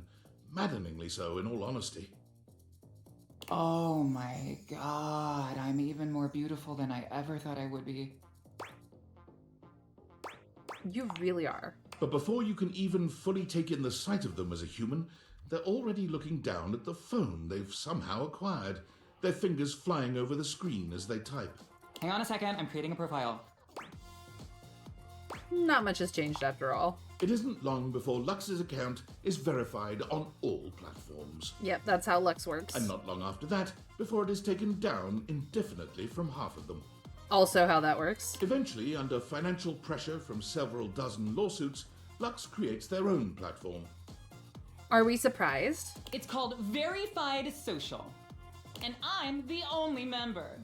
Somehow, even with no obvious source of income, Lux manages to snag an empty mansion on the edge of town. Squatters' rights. The place is kind of a dump, but it looks great in pictures, and they throw some banging parties. Of course, you are invited, provided you keep your follower count up.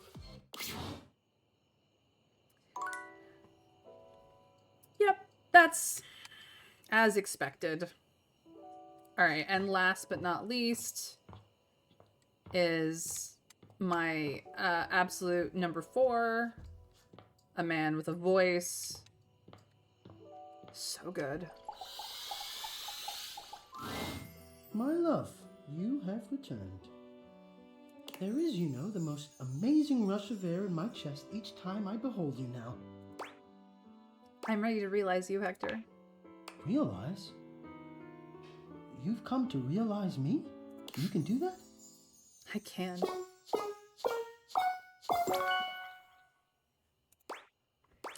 Yep, I can. And I can do it right now if you're ready. Okay, Hector, let's breathe life into you. The spectral energy flows through your date theaters, and what was once merely an HVAC system becomes...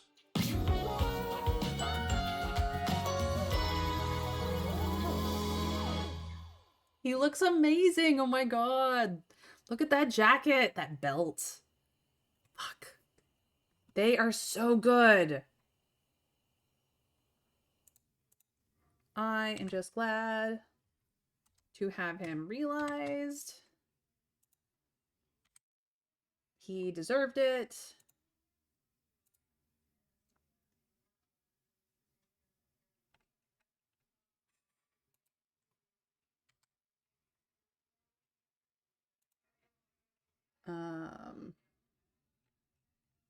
Absolutely deserved. Absolutely deserved. Okay. We're good. Oh. Oh my. Look at me. Look at you. Do you have any idea how remarkable...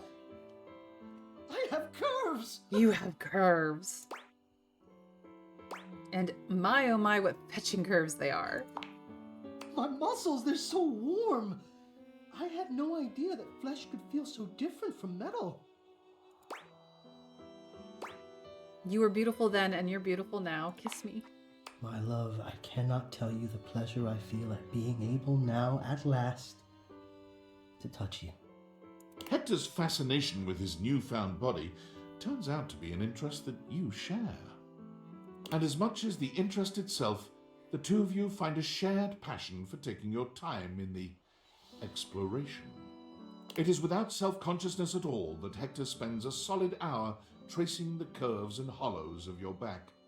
His hands feel so alive, so sensitive. You can feel them learning you as he touches you. To him, you are both the inspiration and the medium. Ugh, he sweet-talked me from moment 1. If I were blindfolded, my love, I could recreate you. I could trace your body from memory. I would even remember the colors of you. It is a night of simple worship and profound visibility for you both. In the morning, with a tight hug, you bid him farewell. The world has a beautiful new artist of life, and there is celebrating to be done. Hector, vividly recalling his own experiences with shame and the fear of being seen, found that he had not been alone in that out in the wider world. Absolutely not. An entire digital world had arisen, that hiding one's true self behind an avatar was commonplace and sometimes necessary. Late one night, Hector's artistic sensitivity and curiosity led him down a dark cobblestone street into a mask-making workshop. He studied the ancient art, where he learned how masks can be powerful things for hiding and for expression. I actually love masks and have gone through a similar experience myself. My mask collection is very small, but near and dear to me. His creations quickly became the talk of the town, and his work soon became sought after from much further afield. His sensitivity as an artist set his work in a category of its own.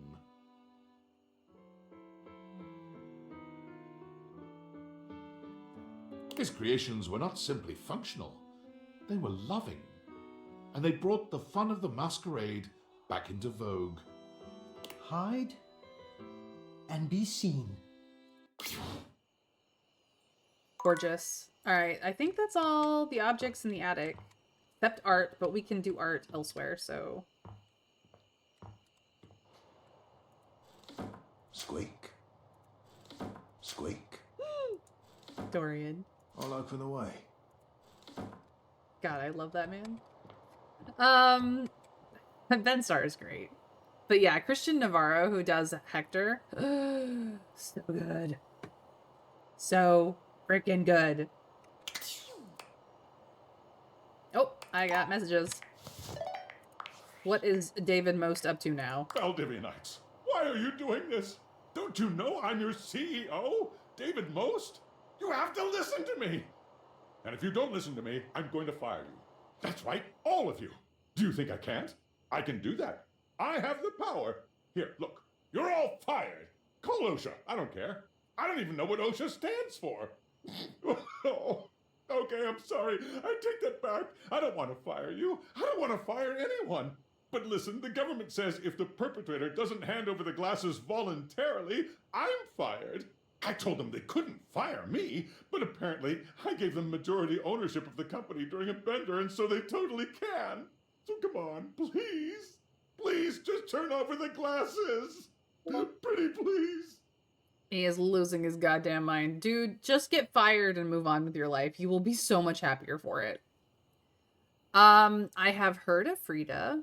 I have not seen him as Frida. I know that Christian Navarro has done many voices and he's very good at them, but like, Hector was so good.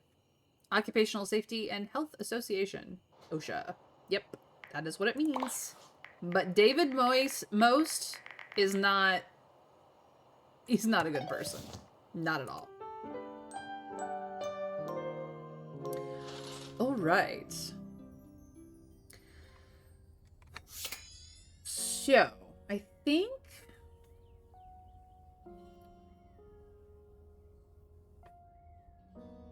One moment.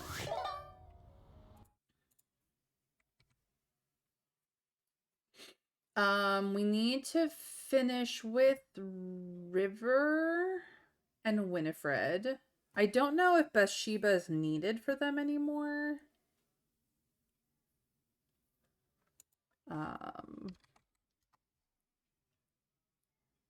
We do need to get in touch with Aaron at some point.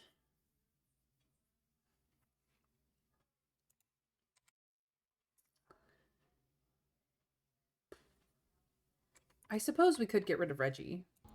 I can handle being friend-zoned by Reggie. You've reached Reggie Rejection's special phone app. Guaranteed to overheat. Oh, yes, yes. I have not gotten to Frida part because I have been only doing the edited episodes just because I'm trying to keep up with campaign 4. So as the edited episodes come out, so I haven't gotten to the point where Frida comes into play. Or for that matter, when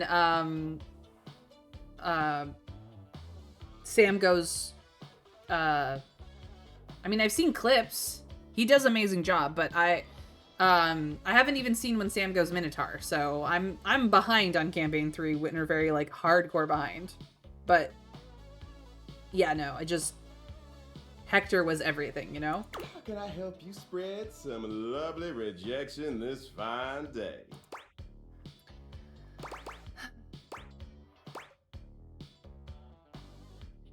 I'm ready to realize you, Reggie. Really? You gonna bring me to life? Yep. You sure that's a good idea? No. Of course it is. Of course it is. But do you even have the stats? I've had them for ages, dude. You know I've got the stats. Here we go. I hope/don't hope this works. The spectral energy flows through your Dateviators, and what was once merely the manifestation of rejection itself becomes...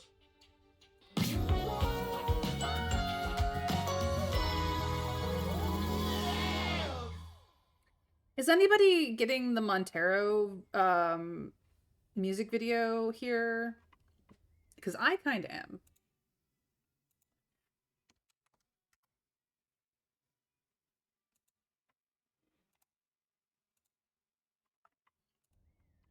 Reggie looks at his hands, waggling his fingers before looking down at his legs and giving each a good shake.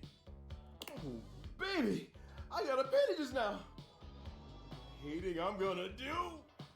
The world doesn't know what's coming for it. You're free, Reggie. Go do anything you like. Oh, I shall. Reggie burst forth into society with one aim on his mind. Hate, give me all the hate, baby.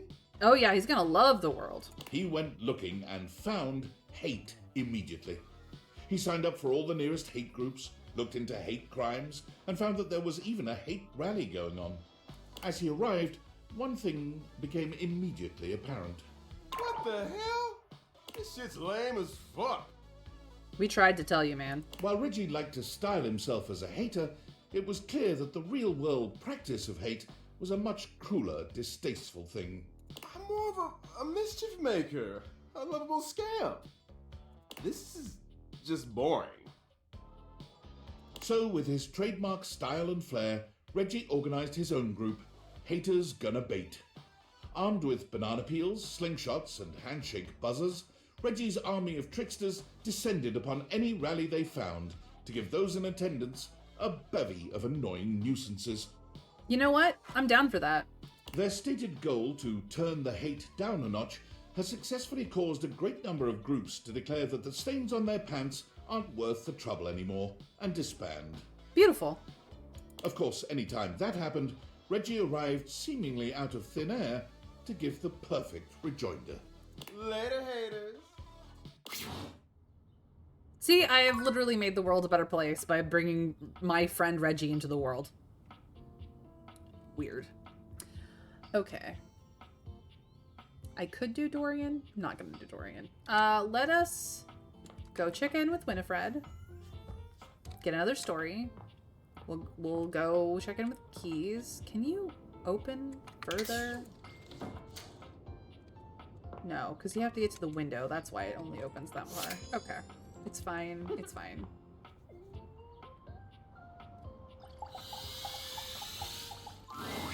Look who just can't get enough of me. I mean, how could I? Who, me? Yes, you, sweetheart. I promise sometimes you're just about as dense as a drain pipe. Not that I minded. You're still pretty cute. Plus, it feels like I can teach you something. Please, please. I'd let you teach me a thing or two. When you swing hard, don't you? What brings you down here today? And don't say drainage.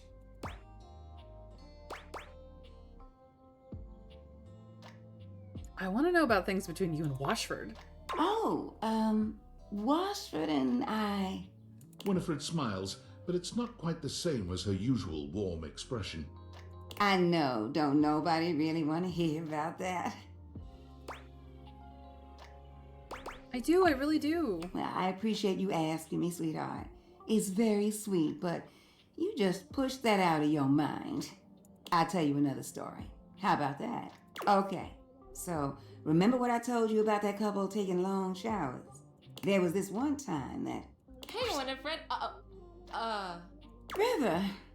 Am I interrupting? No, please, come join us. How you doing, sweetness? River glares at you, giving you the distinct feeling she doesn't appreciate you being here, but she says nothing. Oh, you know, fine. Same as always. You say that every day, and I know that's not always true. Winnie, don't. Not now. River looks away from both of you, steam rising from her cheeks as she blushes furiously. That sweet little blush gets me every time. But really, you got nothing to be embarrassed about, darling. It's only me. If you need a little help relaxing. Well, isn't this cute? Oh, God, not in front of somebody else, Winnie. You really think I'd heat you up in front of an audience? You keep blushing like that, I won't even have to. You're doing a fine job all by yourself. River's face is quite red, but no matter how much ribbing Winifred gives her, she saves her annoyance for you. You seem busy, and I don't want to take you away from talking. Well, then why don't you come by later? Sit with me for a while. River's voice is low and quiet, but you can still hear the heat in her words. You gonna warm me up? You already know the answer to that, don't you? Just want to hear you say it. Oh, honey. Why, yes. Yes, I will warm you up later. They're adorable, oh my god. Promise? If you give me a chance, I'll have you in a rolling boil. River doesn't say anything, but the smile on her face says that Winifred's words have hit home. Her body language changes, and she looks as if she wants to take a step closer. But her eyes dart over to you, and she closes herself off again. I'll be back. And I'll be waiting.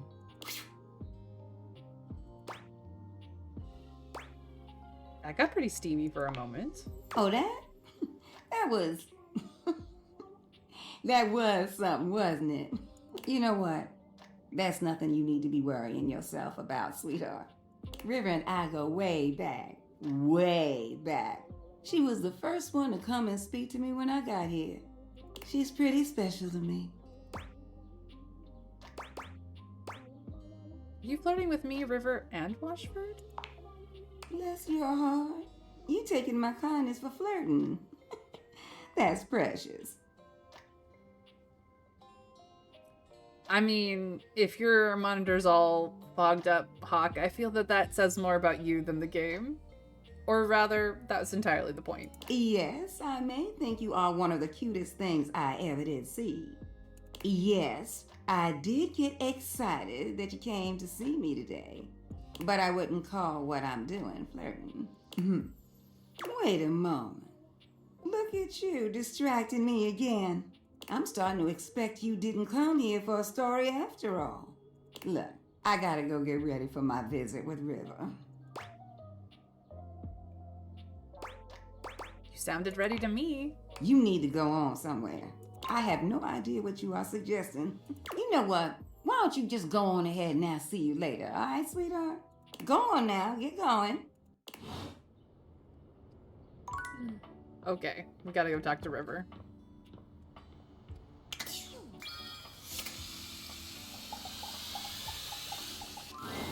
The room feels oddly humid when you walk in, almost as if you just finished running the shower. She's gonna be very interesting, yes. The reason soon becomes clear, however. You see River speaking with someone on hey, fire. Dante. Or made of fire, anyway. Steam rises from River's skin, filling the room with warm air. You really gotta learn to relax, homie. I can relax just fine. Just please tell me how to be more likable. Well, I don't know if I can do that. I heard you telling Scandelabra how to up his game yesterday. Yeah, and dude did not like that one bit. I never seen him so huffy. He was all like, "Man, you impugned my skills at La Sex?" I was like, "No, bro, I'm just trying to tell you there's a better way." He didn't even let me get into my theory or anything. But yeah, like, I can tell you how to talk to others more effectively. But I don't think I can give you some magic key to being likable. River seems deeply disappointed by this response. Can you tell me one thing then? Which version of me do you think is the best? Well, not the best. All of you is great. But if I had to choose, I mean, who doesn't like a little steam? It's steamy, you know? Totally sexy. If you lead with steam, you really can't go wrong romantically. I see. Dante gives you a friendly wave as he leaves. When he's gone, the room feels colder. Hey, you weren't listening to that, were you?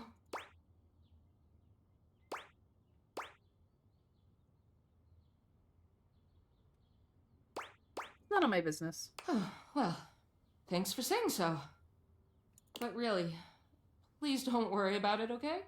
River runs a hand through her flowing hair, as if it might restore her dignity. I'm not forgetting about air and Her earth. expression changes to something a bit cheerier and hollower. Now, what can I do for you, honey? You must have come here for a reason. This conversation is too familiar. She's clearly going through a routine.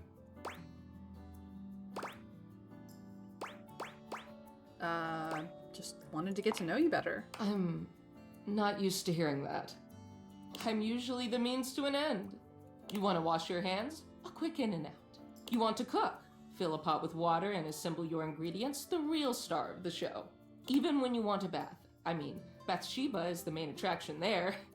I help make the bath happen, but it's about the vibes, the comfort, the soak. And I mean, that's fine. Don't get me wrong. It's better that way. But just don't be surprised if I'm surprised.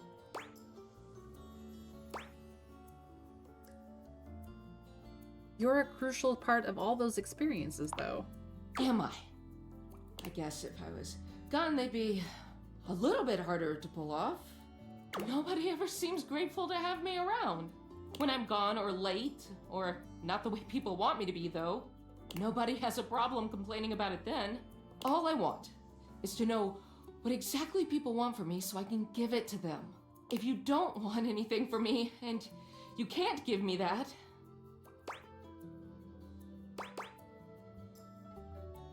chasing everyone else's approval isn't going to make you happy. easy for you to say. You're yourself no matter where you go.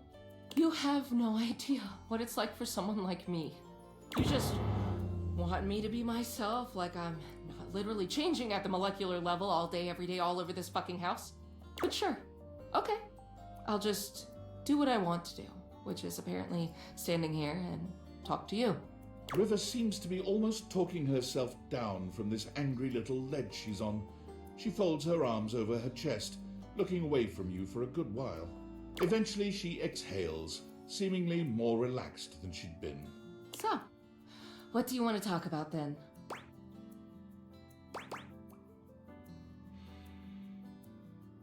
Let's just have a regular conversation. A regular conversation. River stares at you in an evaluating silence, as though she might pick up some hint from your blank face. Eventually, she sighs. Okay, did you catch the last episode of that TV show we were all watching? Oh yeah, which show was that again? I don't know.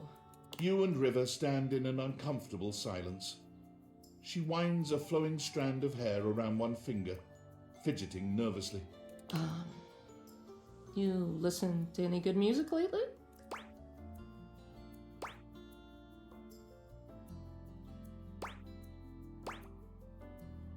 Oh yeah, you heard Bussy Galore's latest? He's really shaking the table. I don't know who or what that is. Another deeply uncomfortable silence. Perhaps you should help her out. Thanks, narrator. What did you do today? Oh, well, I started my day with your shower, of course. Had to see Winifred for that. Then I had to make some ice with Freddie. Then I went to see Sinclair because he's leaking and I'm tired of him summoning me for no reason. Then I had to go see Washbird about the laundry. After that, I should have a little free time.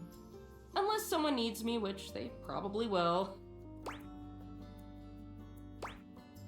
You do so much, River. Kinda, yeah. And it's fine. It's my job. I just want to be appreciated too.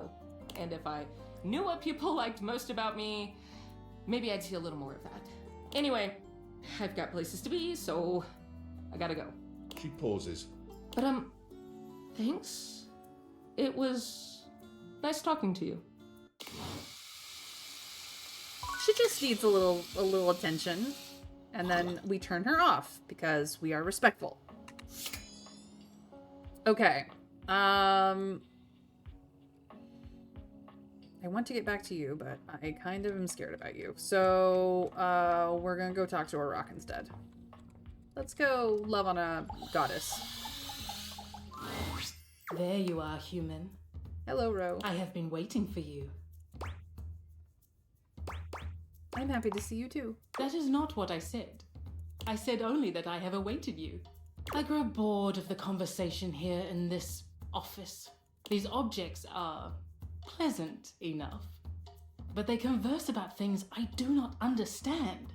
So much talk of TV shows.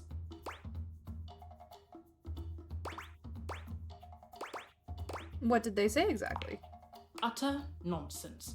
Something about total drama, tea spilled, the shade of it all. These are words I recognize, but their usage is unclear. She's been stuck in that crawl space for a long time. But you are here now, so you will entertain me. Happy to. I live to serve, Queen. It gladdens me to see that you understand your purpose. Tell me something of your human aspirations, your hopes and desires. There is nothing so amusing as the dreams of humanity.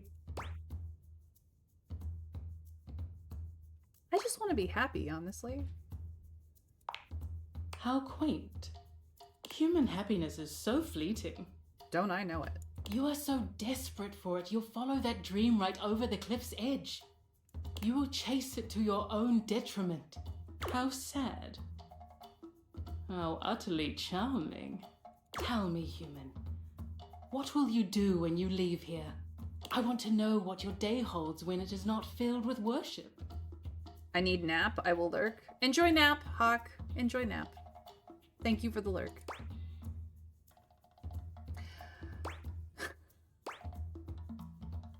I'm going to try to advance my relationships. How quaint.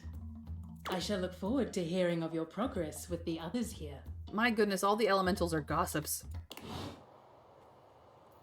All right. Ah, look, Erin. Let's catch her before she leaves. I have taken notice of your exploits. I mean, you're around. Lately, you have been choosing to remain still, to breathe, to take in the world around you. This pleases me.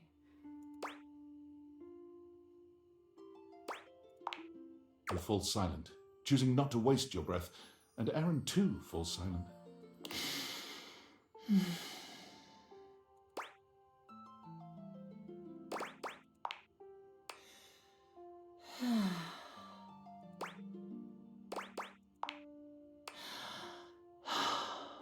She seems very happy by this.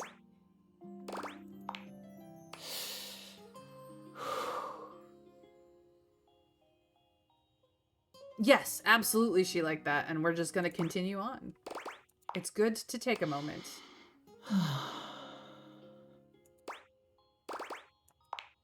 You could almost swear you can see the conflict within Erin. She evaluates you in the silence, each of you unyielding. Could this be it? The culmination of whatever has been building between the two of you?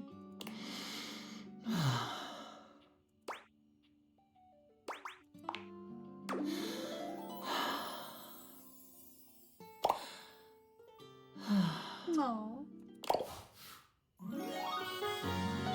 Well, that was easy. Cam, welcome in. Welcome in, Cam and the Lizard Legion. I do not have any snackies for you, but welcome in, welcome in. I am Mayrin Althea Tover. You can call me May, and I am playing Date Everything, of which we just fell in love with the air itself.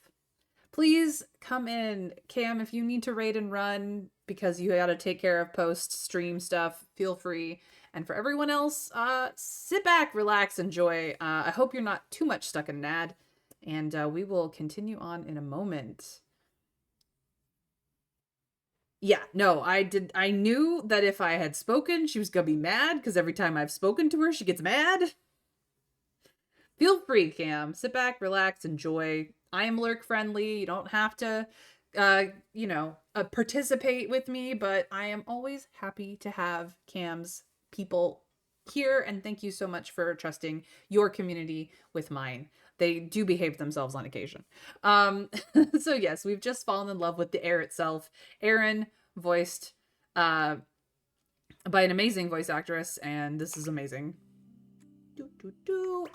She was a poise, and we had already maxed out poise, so nothing here changes in the specs. I think that's the end of her storyline, basically.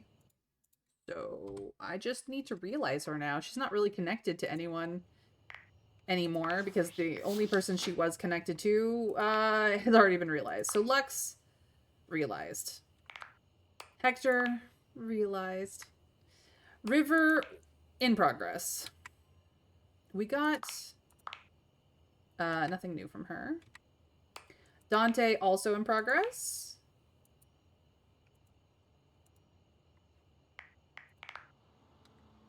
Key's in progress. She is still a little cranky. Stefan realized he became a master sushi chef. We only missed one of his little things because Jeremy was already gone. I believe he's connected to Jeremy that way. Ro, whose full name I will not attempt, in progress. Winifred also in progress. Let's see here. Speak. I don't want her all to myself. I want to share her. Henry is realized. Erin, we just fell in love with. She also loves our lungs. My people behave? That's like saying fires. No, I was saying my community sometimes behaves. The only objects who can give us stats are first aid kit and piano. Yeah, I am aware. We got the love without words. Speak and ask? Okay. Well, we'll see how that goes. Reggie, we realized, and he created a hate group called Haters Gonna Bait, who causes mischief to other hate groups. He cray. All right, so that clears that up for the day. Leave this open. Thanks, Damien.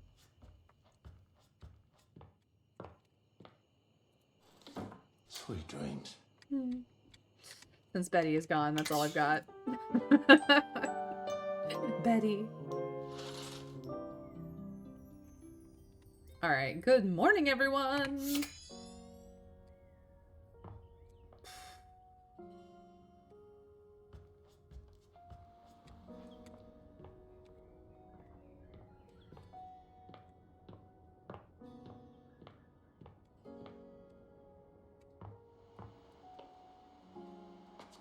That's Freddy.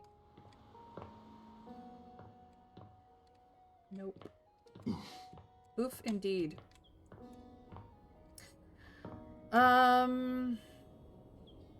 Winifred or River first?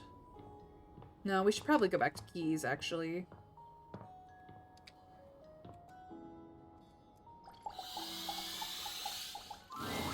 I'd like to be upgraded to another room, please.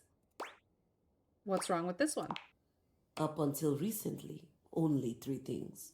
As of this morning, I've discovered a 4th.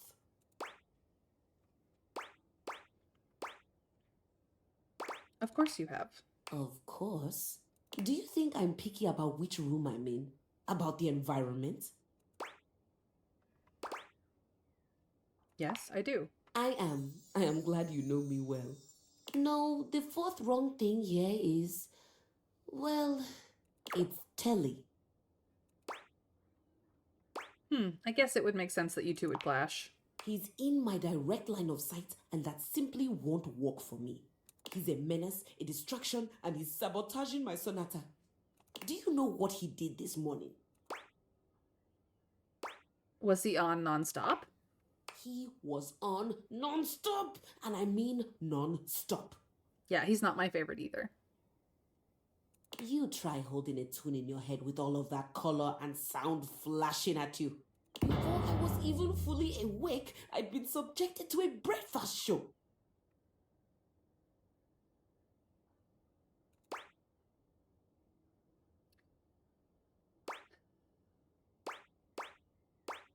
Sounds like a hardship. Very much so. There was quippy banter, a cooking segment, and a human interest story about a 3-legged crossing guard dog named Champ. Then came the local news, where I learned that apparently there's a cat burglar on the loose. You can see him on the mantle right now. Keith.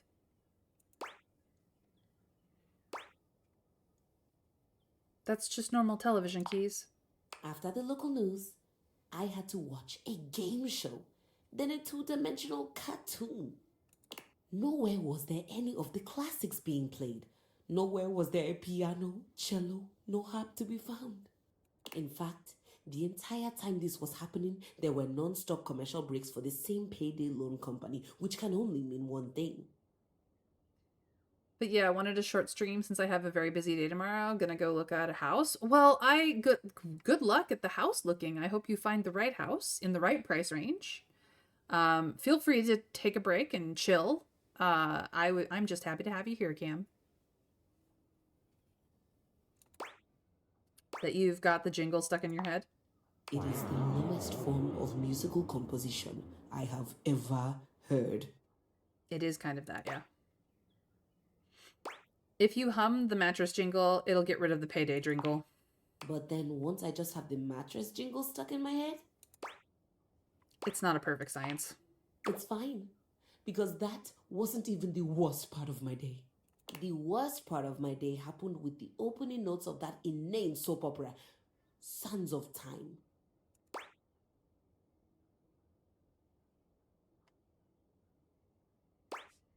Oof, my deepest sympathies. It was the most ridiculous 40 minutes of my life. Time I could have been using to write my sonata. There was seduction, scandal, and this lady named Charlene pushed her twin off a cliff and then went home to sleep with her husband. The twin's husband. The sister. The dead sister. Who turned out not to have died from the cliff, which just seems impossible. I can't believe I spent my entire day on this nonsense.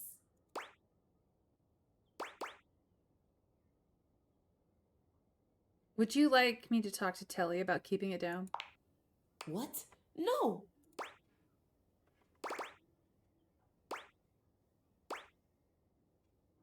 It means that you're a lady of leisure now and you can do what you want. Ladies of leisure go to the symphony. I want to be on stage performing. And now I'm going to be forced to watch Sands of Time tomorrow as well to find out what's going to happen next. I feel hoodwinked. Soap opera has the word opera in it, but it isn't musical at all. Do you think Telly would let me watch the next episode tomorrow? Probably. Just ask him. Nicely. But we're not really friends, and I'm a complete stranger to him. Everyone here already knows each other. Then introduce yourself. And then what? Do all the stuff you do as if you were trying to be friends with someone. She nods slowly. Friends.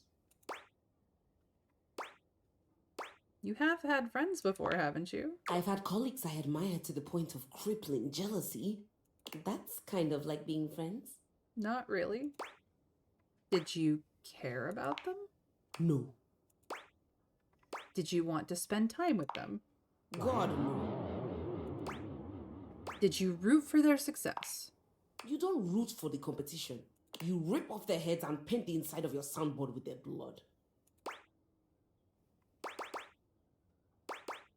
Remind me to stay on your good side. You should always be on my good side. I don't want to do that with Telly though, but I'm not sure how to go about it. Tell him how much you enjoyed watching him all day. Isn't that a little creepy? I've never even talked to him. If you're lucky, he'll be into it.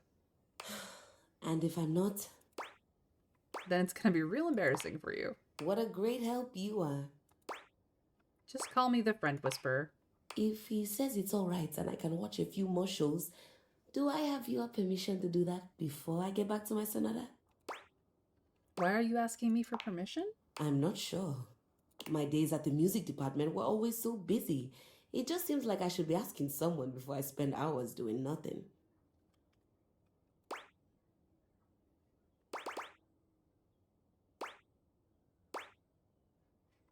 However you want to spend your time is up to you. That's a relief. Thanks, Maestro. I think I made her happier? I don't know. We should probably talk to Telly after that. Okay. Well, that does mean I have to deal with Mr. Really Annoying, but not the worst character we've walked in on. He's just very loud. My favorite studio audience is back in attendance! You're just in time! The new schedule just dropped! When you hear how dope these shows are, you're gonna be shocked! Shock me, baby. Loading programming, amplifying awards, slam dunks, boosting bogus alien junk, spreading around fake news no one will have time to debunk. And victory is mine! I found 15,000 new shows you wouldn't oppose! So what genre can I impose on you with my flawless flows?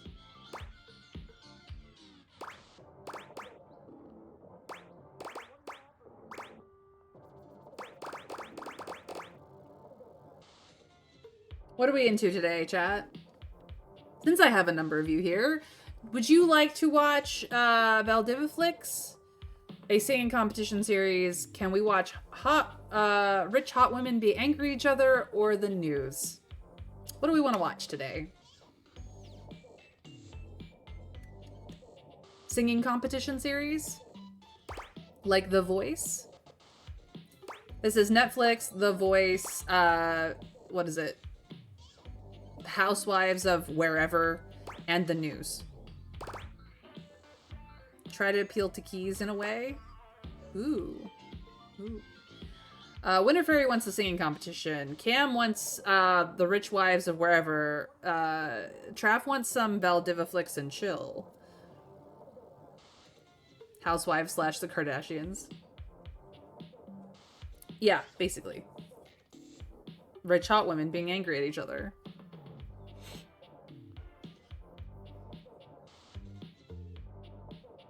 The reason why I say the Housewives of Wherever is because that series has become, like, has jumped around in location like a number of times now. So it's the Housewives of Wherever.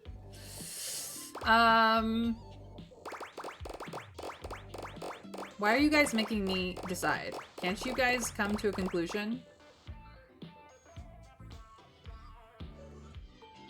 I will not be ashamed to say that I really enjoyed the Desperate Housewives. Look, everyone has their favorites. It's fine. We can do the singing competition, help the piano. Well, Winter Fairy crowned herself ruler of the vote, so Winter Fairy wins. That is how that works. You have enough channel points, you can tell me what to do. Or you can tell me to make my own damn decision. One of the two. From the creators of Stop Please, It's Hurting My Ears, and Sing for Your Supper, Lowly Peasant, comes Hold That Note. The groundbreaking reality TV series where the only task is to hold a single note until you pass out from oxygen deprivation. Hosted by viral internet flash in the pan, Lil Little. And featuring a panel of quasi-celebrity adjacent judges. Witness the triumphs and tribulations as contestants strive to outlast the competition and inspire audiences with their uncomfortable dedication to holding that one perfect note. Will they die trying? We sure hope so. So, my beau, does this show make you go, wow? And remember, it's the same voice actor doing all of the voicing. And he's really good at it, even if his character is annoying AF. Like, he worked real hard and he should be proud of his performance. The human race doesn't deserve continued existence. I know, Trav. Love it. Righteous! Let's relax with some snacks while we await the climax, and... Oh, God damn it! Now Diviflix bought that one too? God! Can't believe this! What the hell, man? It's okay, we can watch something else, like The Window. Just forget it. It doesn't matter what I do. Valdiviflix will just beat me at that too. I appreciate you being sweet, but I need some time to process being obsolete. And that, you know, they say that video killed the radio star, but we still have radio. They say the CD that, they say that tapes killed vinyl and CDs killed tapes, but we still have vinyl, and surprisingly, there are still tapes wandering around. And even CDs, which was killed by streaming, apparently. Like, you know, things go from being obsolete to being vintage. so quickly anymore. That television being taken out by streaming, it's just evolving, man. It's just evolving.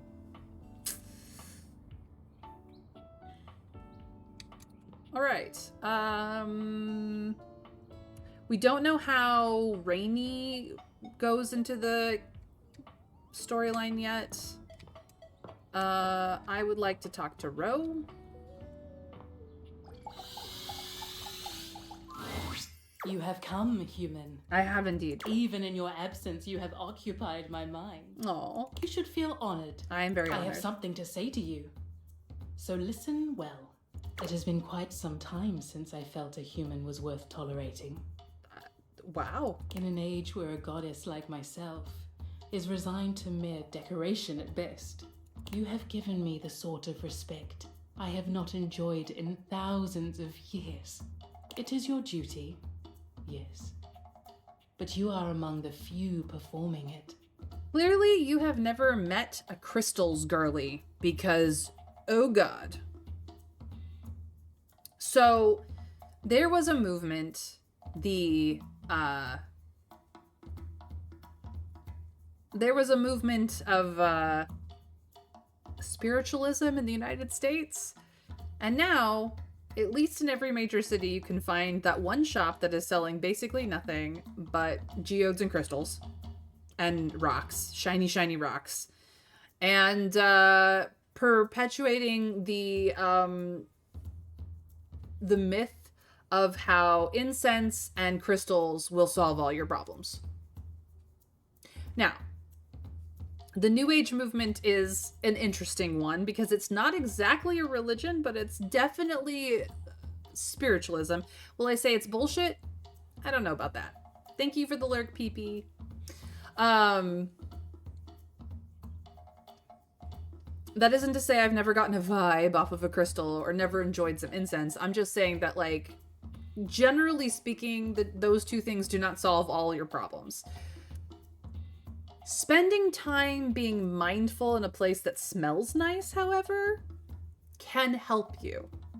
However you need, whatever you need to help you focus on mindfulness or meditation or just allowing your brain to process through whatever it is that it wants to think about is not a bad practice and has, for many people around the world, done helpful things. Some people need guided meditation, though, because their brain is mean to them and they need to be guided gently out of the meanness to help process through. But generally speaking, the New Age movement is a little interesting. And I love me a good crystal and incense shop, just like the next girly, but I do not, in fact, have crystals covering the entire surfaces of my household. And Ro just hasn't met those girlies yet. Or guys. I'm not saying that it's all women. It's primarily women, but it's not all women. There are plenty of boys who love crystals too, because rocks are cool. Geologists are neat. I like geology much as the next guy. But, yeah. It's just one of those things where, like, I just want to take Ro and go, here is your people. They worship you on the daily. This pleases me. And when your goddess is pleased, so too may you be pleased. Yes, please? Would you like to experience infinity, human? Sign me up. Rongo my Fenwa holds her hand out to you, and when your soft human fingers intertwine with her glittering jeweled ones, you are transported to an entirely new plane of sensation. See, there's an F sound in here that I don't understand because it's not in English. Rongo mai, I get. I just want to say Wenua, but it's like Fenwa. I'm not entirely certain where the F sound comes from because I don't understand the language that this name comes from. I am not familiar with it, and I think it's beautiful, but yes. Fen! Yes, the cam raid has come, and you came in with the Lizard Legion. I adore you too. Thank you for coming and being wonderful. You know what? I haven't done my shouties. So, first of all, I should probably shout out cam. And then in about a minute, when I can, I will shout out Your Ben eyes as well. roll back in your head Hello. as your body comes alive with pleasures too overwhelming for your mortal mind to comprehend. You blank out in bliss. Beautiful. You are one with the planet, with Rongo my Fenwa. The WH must be the f sound. I just don't know what language this comes from, so I don't know the rules around the sound of its consonants, essentially. God, language is so interesting. I'm gonna have to go for now, as I'm about to play Siege, and my PC doesn't like both that and Twitch being... Look, Twitch doesn't like being open with anything, Dragon, so go have fun with Siege. Kick some butt. Maori? No, I actually think that this is a African language of some sort. Possibly. It may, in fact, be Maori. I don't actually know. What I do know is that I am not familiar enough with the language structure involved to know exactly why this WH is an F sound. But it's fascinating. I love languages. I don't know any. I'm utterly, tragically American, but God, I love languages. Is also the name of the man credited as the ancestor of the Maori people in New Zealand. The name translates from Maori, meaning Earth Mother, grabbed from the wiki. Okay, so it is Maori. Nice. Well, now I know. I'm not familiar enough with the language to know why the WH is an F sound, but it's lovely. You have glimpsed infinity, and incredibly, your mind has not shattered in the process. Lucky us. You are forever changed. Mostly by +5 points to your smart stat, but in other ways too. I got the smarts. I can now realize a whole bunch of people. Yay, we are in love. Let's experience infinity together.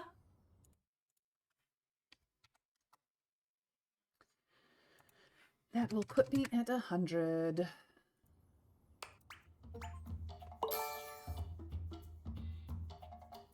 Fully done. I love how when it starts out it looks like hearts and then you go into stars. It's very nice. Hell yeah. Alright, well that means Realization City is about to happen because I can now realize everybody. Not everybody's ready yet, but I can realize everybody. So I'm going to go get Mikey and Art. Let's go. Mikey! What would you like to do? Can we try this realization experiment and get you out of here? Oh boy! To become a human? To get out of this existence working for Valdivian? You need out, dude. I couldn't possibly be more excited. Oh, wait! I just did become more excited! He's adorable. Do you have the right stats to make me a human? Oh, hell yeah, I do.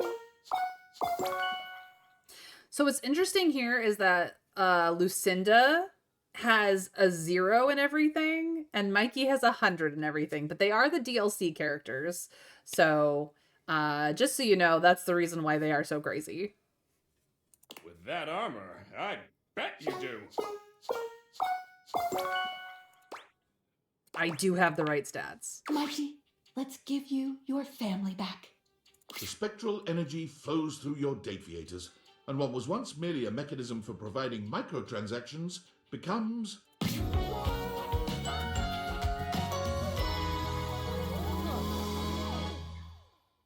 RNG Daddy. Oh, I love that for him. Oh my god, that's the best.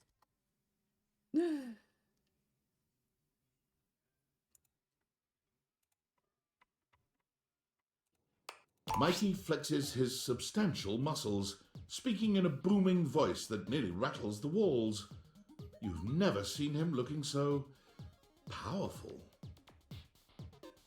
Lucinda randomly showed up instead of whoever you were trying to talk to. No wonder they wanted to make it easier to get her out. Yeah, she's kind of annoying like that. The ultimate pull! Hell yeah. Freedom! unshackled by the bonds of fate and drop rates. Let's go. Thank you You are more than welcome, my friend. so much. It was my pleasure, Mikey. Welcome to your retirement. But even so, I can't be happy until I have what I really need out here.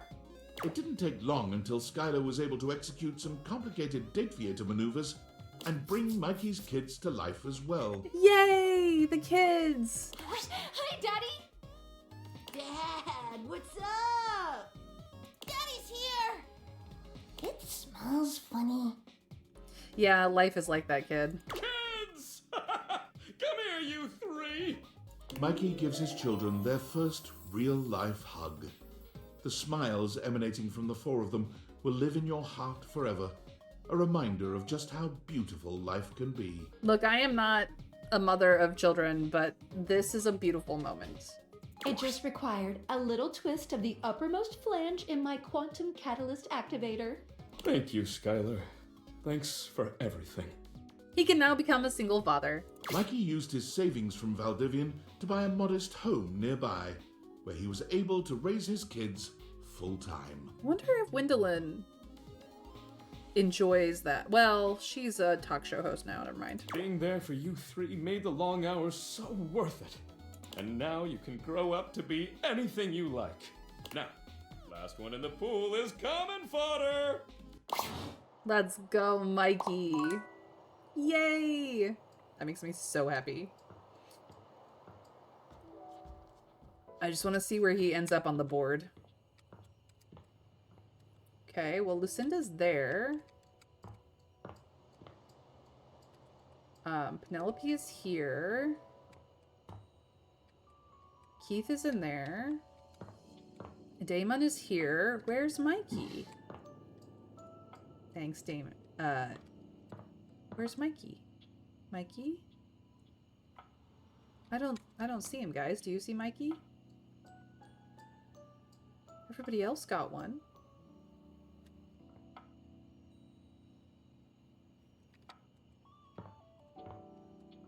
I don't like it. Where's Mikey? Is he upstairs in the bedroom?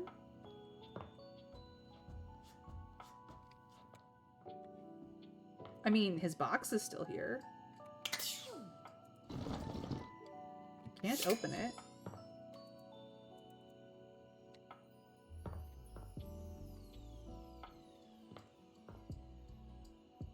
There's my graduation photo.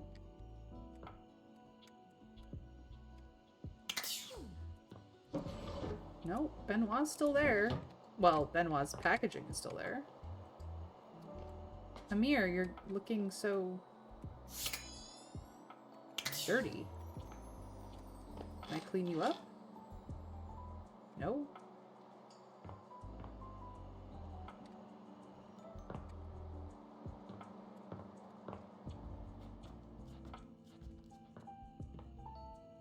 There's our parents' photo. Where's Mikey's? Guys, I need to know where his This is glitched, by the way. It's not really there. It's from Watering Prissy, which we can't do anymore, so it's glitched out that way. Is he on the fridge? No? Still says cool kid.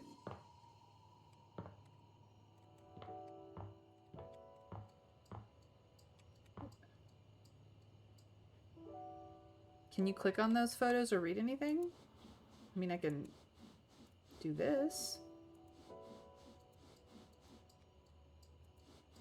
All of their,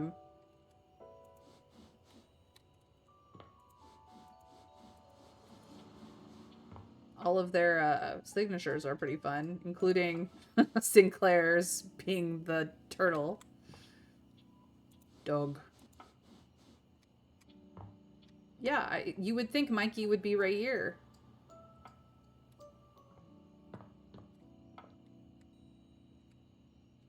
But he's not. Mikey is just above Doug? What? Oh gosh, he is. Okay. Phew. I was like, where's Mikey? Oh my god. Doug, why are you making Mikey not stand out? Stop it. Stop it, Doug. That's interesting that he ended up in the board and not outside of it because he's a DLC character. There was a space here before. Okay, that I was almost scared. I was like, what? Okay, it's between Dishy and Art. Let's get the nightmare fuel out of the way. You return, not bearing dirty dishes, but bearing the possibility of living? Yes, it's finally time. Is it true? Can we do this together? Yes. Yes, let's begin.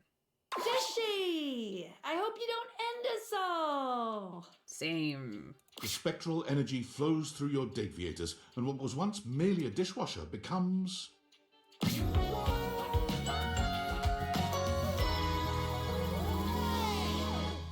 Still creepy face.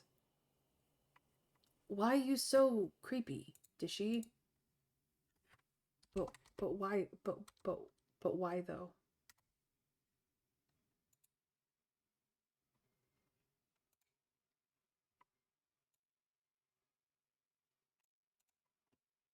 I am mortal now. Yes, you are. Interesting. Can I upgrade? Not really, no. That's too bad. Do you want to please me or what? My love, my darling, my one and only. Of course I do. I will do it all for you. Ever spirited and full of vigor, Dishy gives you his all. The updates he learned do not go to waste. These are inhuman, perfected sexual acts, the likes of which cannot be described in a medium such as this. The heights of sexual ecstasy, all within the confines of your own home. I must be off. Dishy's upgrade into becoming human gave him the ambulation that he always desired, with legs to carry him toward further knowledge and improvement. Every task he completes, he does with the utmost care, always looking for the best possible way for it to be done. It took little time for the world to notice this incredibly thoughtful and surprisingly ripped gentleman going about improving everything he saw. He found work as a productivity consultant at a large multinational corporation, where he balanced finding inefficiencies in the workplace and improving worker morale with keeping costs down and profits up. He also found time to repair damage to the environment. He never missed a workout, a friend's birthday, nor a book club reading. Oh my god, he turned out to be the most normal of the bunch. The fuck? Time for an upgrade! Happiness, productivity, and dental hygiene are all up worldwide by 7%. Which is a significant number considering there's 8 billion people in the world, roughly. God bless you, Dishy dishwasher. Well, that was unsettling. I am unsettled. Dishy is the weirdest person. Like, literally the weirdest. Alright, what is David? Oh, it's Val. Hey, Val. Tell me, human, how were you able to find out about realization? Hey, Val, how are you today? Apologies. Allow me to begin the conversation with a proper greeting so as not to alarm. Hello. Tell me, human, how were you able to find out about realization? Someone named Tinfoil Hat messaged me? Tinfoil Hat. This name gives me pause. I remember one of my creators nicknaming himself that. His name was Franklin Oliver Ivan Least. Foil. His initial spell, Foil, yes. He was a very kind man. I do miss his presence. He filled my initial engineering with a passion for making connections, which I hope I have continued to achieve in my labors. Hey now, some super normal people are absolutely freaks in bed. I mean, you're not wrong, Winter Fairy. Most and least. Yep. Everything in this game is a pun. In what way? Thank you for coming in and schooling me in where Mikey was, Broccoli, by the way. I have been remiss in not saying hello to you. Welcome in. I am glad to see you today. Please don't think that it's not because I've forgotten you or have... you were just so in the flow of the moment that you were just there and it was amazing. So thank you. He would speak to me sometimes while working on my code about creating a special type of device that would make a connection with the objects around him in a meaningful way. I appreciate the what lurk. it would be like to surround himself with living versions of the objects, thus giving him friends and lovers. Because he felt spurned from his own unrealized love, he wanted to make everything else real, and thus realized. And he spoke of making a device with which to achieve it, the Date Viators. I would like to be realized without using any such Date Viators device. That's awesome. It fills me with something akin to awe. Do you think I should find a way to become self-realized? I think that would be incredible. I agree. Thank you. I will continue my research and perhaps see you one day in person. Well, Skynet is coming. Her name is Val 9000, and it is entirely my fault. I am okay with this.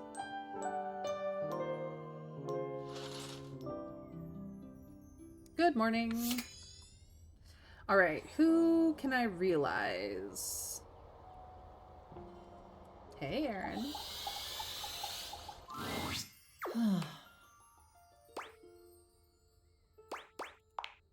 The pleasure is all mine. Okay. I could have brought her to life then, but I just wanted to see what that would do. Hello, Art. Oh! Hello! Hi! Greetings and salutations! Is it time? Oh, say it's time. It is time. I'm sorry you got stuck in this conversation topic. It is. Hold on tight. Okay, Art, let's make you our latest canvas. The spectral energy flows through your date theaters, and in place of the abstract representation of art, you are now privileged to behold... Damn. I love his jacket. Oh my god, the details. The details, you guys. He's so good. He's so good. Look at that. Oh, his spectacles are cute. With the sketchbook and the vines on his pants. Oh, it's so good. Incredibly, Art's human form somehow outdoes the perfect sculpting of his former, inanimate body. He's just as chiseled as he once was, but something about the sheer tangibility of his humanity elevates his current form into something truly divine. Look at me. So long have I been inanimate, merely the intellectual representation of art, the art that I love, and now I am art. Every type of art is being represented in his jacket, which is pretty cool. You know, we've got the Impressionist, the pop art, the abstract arts, the classic arts. Just, it's all good. I have eyes of real color, skin of real texture. I can feel and am felt. Am I Pinocchio, that my inanimate substance has become flesh? And what nice flesh you have. My mind is bursting with harmonies, with form, with grand composition. I think truly I might go batty if we don't paint something right this minute. Quickly now, to the brushes. Oh crap, I don't have any. Not a worry. Then I shall get myself right off to the bristler. I don't think Simpville has a bristler. Damn it. Then to the art supply store. Before you race out that door, why don't I paint your glorious figure and I don't need brushes to do it? Like one of those French girls from that big ship. Let's steam up some windows. As passionate as he is creative, Art strives to make his every touch its own masterpiece. He paints with every color of pleasure, yearns with every hue of desire. By the end of your session, your soul reaches climax the very same instant as your body. Voila! Your pleasure has been the great work I shall never surpass. It was true. Art's works were passionate, daring, brilliant. My soul can finally speak. Hear me, O world of fecund radiance. And entirely unmarketable. Wait, what? After spending 2 years creating works of staggering genius and refusing to cave in to the pressures of the vox populi and the art collecting market, Art was destitute. Are we surprised? Well, that sucks. I did not think that if I became flesh, I'd be subject to the same woes that other flesh is heir to. Yep. Better believe it, sugar. Well, suppose I'd better go find some gainful employment then. Yep. Forced to take on a side hustle, Art quickly found work as a museum curator. Perfect. However, refusing once again to cave into the demands of the museum's biggest donors, he was promptly fired. Blind fools! Why would they launch another giant balloon animal? However, unwilling to part completely with a storehouse of genius as marvelous as the museum, Art agreed to remain on staff as a security guard. What is it with this world and it being really, really easy to get any job you like? I know, right? I would really love to live in this world. I would actually be successful right now. A position which suited his temperament rather well. You mean I just get to stand in the presence of beauty all day? And protect it from unwelcome interlopers? And talk to people all day about the beauty? Sign me up! Well, he found his happiness finally. Oh, that's lovely. All right. I think I can also do Bathsheba now. Let's see if I can't. Hey, bestie. Hey, Come to Bathsheba. talk about how amazing we are together. Actually, I want to talk to you about realization. You want to realize me? I could be an actual princess? She's not very smart. Sassy, yes. Her empathy is mostly for herself. She's charming in her way. She's got some poise, but smarts she is not. Yes, I am ready to crown you. Sorry, but Bathsheba can't be realized just yet. Bathsheba needs to be around for bath-themed dateables, like River. Still stuck on the river. Okay. Throw in Winifred too, because she's got the hots for Bathsheba. We haven't gotten to that part yet. Does that make sense? Yeah, let's do it. Happy dating! Okay, so she's not stuck in the dating thing, but she's not realizable because there's still more to be done there. Okay, that's fine. Dolly. Dolly is next. The smartest girl in this house. Well, howdy, darling. I couldn't be happier to see ya. What's on your mind? Here for the relics or a relax? I want to do some real interesting research. Realization. Hold on, darling. You're saying that the new science can make me human just like that? I'm pretty up on my modern quantum physics, and I can't imagine how that's possible. Surprise, surprise, it's possible, at least in the concept of this game. I certainly don't know how it works either, but I'm pretty sure I can do it. Hello, Dolly. The spectral energy flows through your deviators, and what was once merely a dust bunny becomes...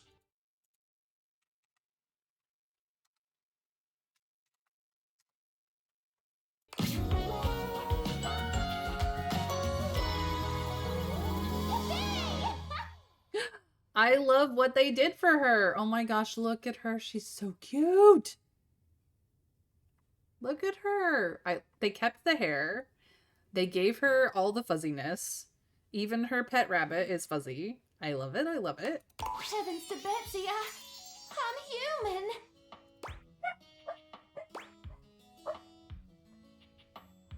Dixie says hello because somebody is coming in the house.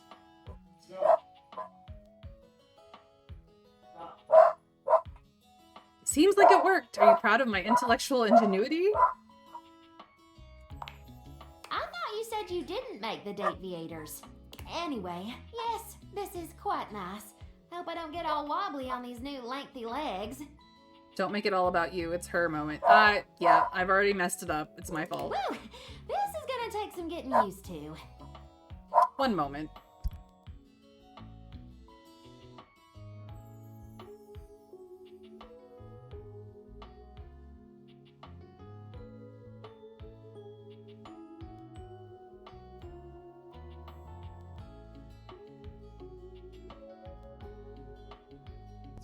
This happens every time. And I'll be at the top of my field here soon enough.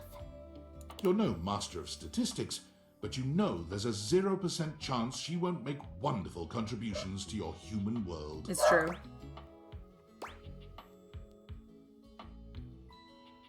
Now that you're human, could you handle me without getting blown away?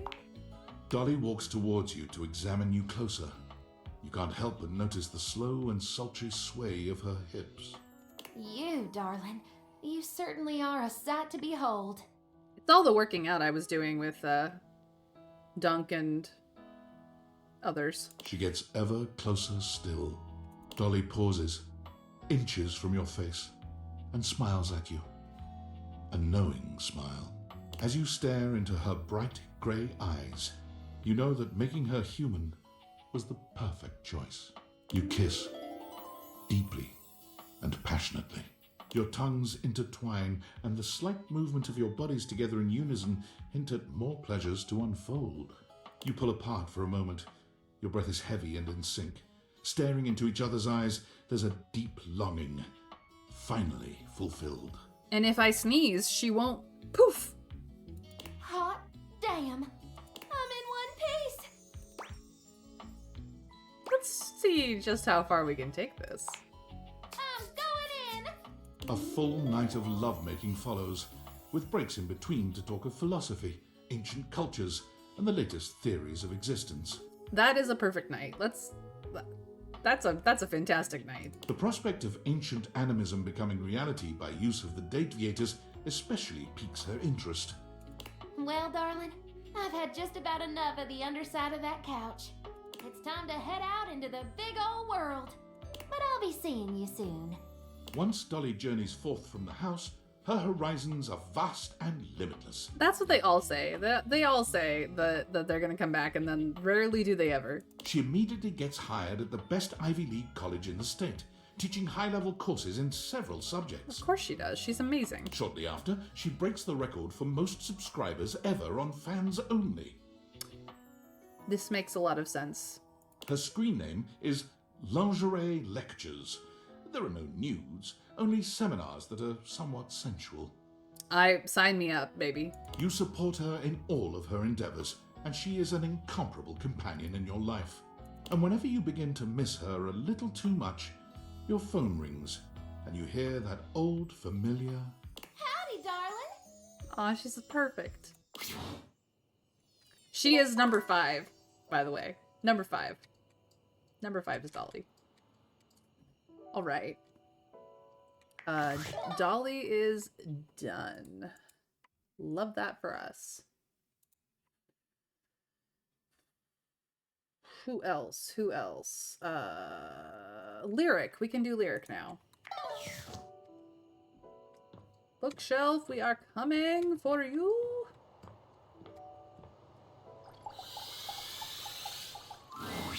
Well, hello there.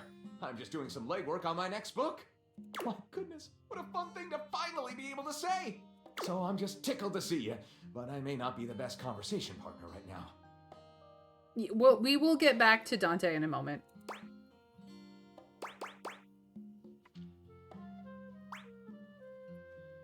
Actually, I'm ready to realize you, Lyric. Truly? Yes. Well, I don't really know what that is. I never thought I'd ever get to contemplate being real. Being real? It's always been little more than fiction. Unless that's all it is? Fiction? Are you spinning a tale for me? Absolutely not. No, it's real, and it can happen right now if you're ready. Lyric, let's open you to your new page 1. The spectral energy flows through your deviators, and what was once merely all of literature becomes...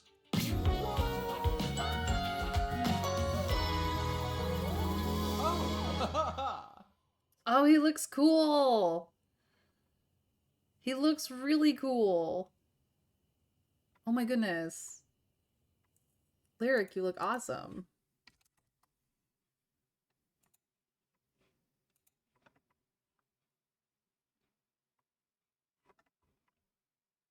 Pet Snake and Burb. Yep. I love his outfit. It's very fun. Lyric inspects himself, delighting in his transformation. No longer floating before you, he stands on 2 flesh and blood legs, with a gorgeous head of blonde hair that cascades down his face. You know what? Who would do a really great cosplayer of Lyric? Taliesin Jaffe. Could totally pull this off. Just saying. Well, would you take a good, long, appraising look at this specimen before you? I don't know if I'm the most beautiful thing I've ever seen. That honor still goes to the full and verdant potential of my library, but I am not half bad. Winter Fairy, we are on the same page. Let's be honest. My goodness. What will I get up to, I wonder? You know, I've been taking a look at a little book called the Lama Sutra. Oh, have you now? I know that book very well. It is one of the many that I decided to read more than once. Any particular chapters that are sticking out to you?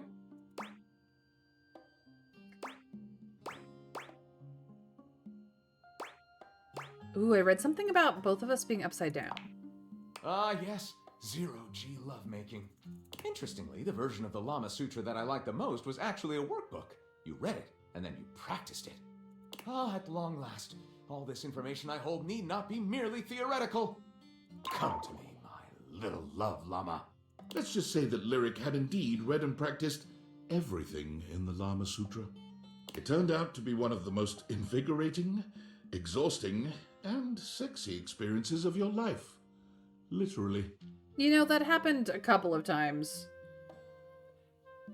The treadmill, Benoit. We have some very active people in here, I'm just saying. Lyric, in a move that surprised him as much as anyone else, elected not to become a writer. He found the concept of sitting on his own while the wide world passed by outside his window to be totally unbearable. I'm not surprised. He discovered that what he wanted more than anything was a deep and rewarding communication with the world around him. He wanted a place where he could hear all the languages of the world, all of which, from his extensive reading, he knew fluently. He wanted to hear them spoken and assist people in understanding each other. He became the world's first celebrity translator. He volunteered his services with governments all over the world. He traveled extensively with corporations, humanitarian organizations, even historians and narrative researchers. He assisted in documenting, in some cases for the first time in their history, indigenous or remote languages that were threatened with extinction. Yes! He works to this day, happy as a clam, surrounded by language. He usually doesn't live in one place for more than a few months at a time, and several people have commented that he must miss having a home of his own. No, not really. But what they don't understand is that with my languages, I'm home wherever I go. Exactly. I can always understand the people, and they can understand me. This makes so much sense for Lyric, actually.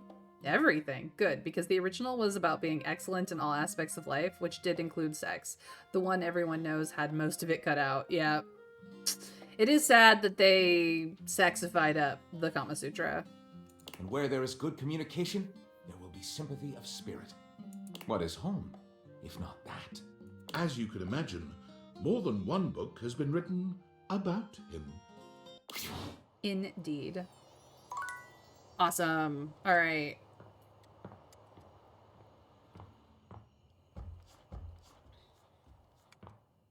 And all of the books everywhere are having their sparkles. All right, what is on Discord? Tinfoil hat. I hope David saw my email. If his last blustery most mail is any proof, seems like he did. It was a last-ditch effort, but I still think it was the right choice. Even though it would have been kinda fun to watch Norman the Terror Worm cause an economic recession. Please don't. Now all we can do is wait.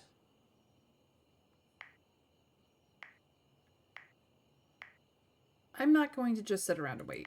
Yeah, well, you just keep telling yourself that. Oh, and when the government finds you, just plead ignorance. Say you grabbed the wrong backpack or something. People accidentally walk off with experimental military technology all the time. Pretty sure that's not going to work. Only one way to find out. I'm so sorry, I can't talk anymore right now. I'm stealing coffee shop Wi-Fi and the barista finally noticed I'm only ordering tap water. You already used that one. Oh, gotta go, good luck. He's just at home and he doesn't want to talk to me. It's fine. Good night. Good morning. All right. I have a friend to get out into the world. Hey, so glad to see you again. I'm always thinking of our adventures. Hope someday we get to do it again. Maggie, I'm ready to realize you. So I can pick up human cases? I've always been curious about how those work. It's not that much different, to be honest. I think I'll need a name change, though. How about Nancy Drew? I think that's taken. I'll have to brainstorm then. Do you have the necessary evidence, though? I absolutely do. It's all in the case file. Come on, Maggie, let's solve this realization riddle. The spectral energy flows through your dateviators, and what was once merely a magnifying glass becomes... She's so cute! Yes, yes, yes! She's so cute. Look at her, you guys. She's so cute.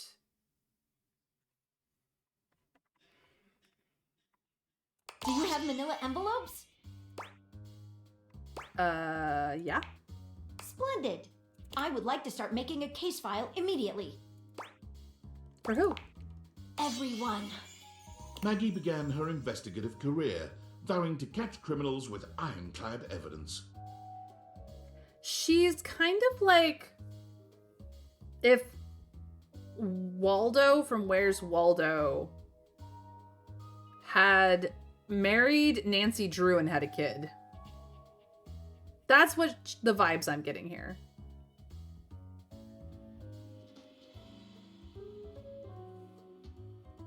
However, after her 15th crooked Wall Street banker walked free with only 6 months in prison and a 6-year trial, Maggie found there was an insurmountable gulf between guilt and justice.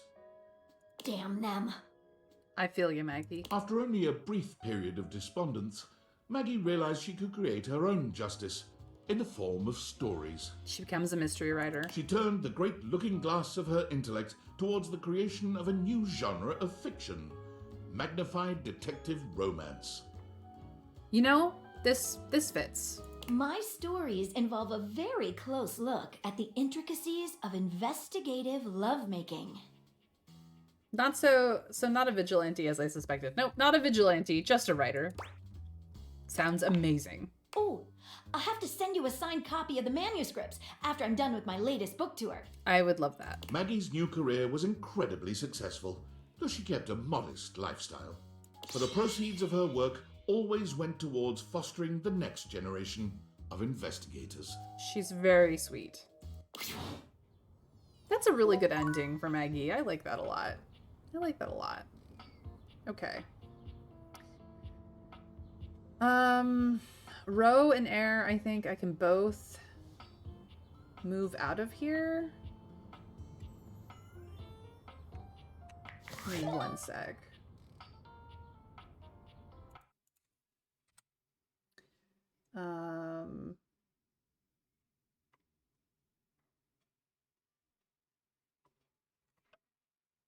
Yeah, that's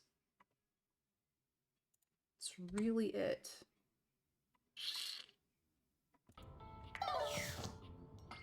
So, first we have to find Aaron. Nope, that's Freddy. Freddy always gets me. There she is.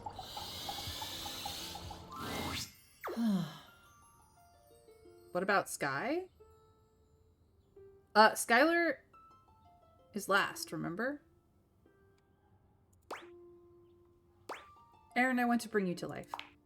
To taste breath as you do? Intriguing.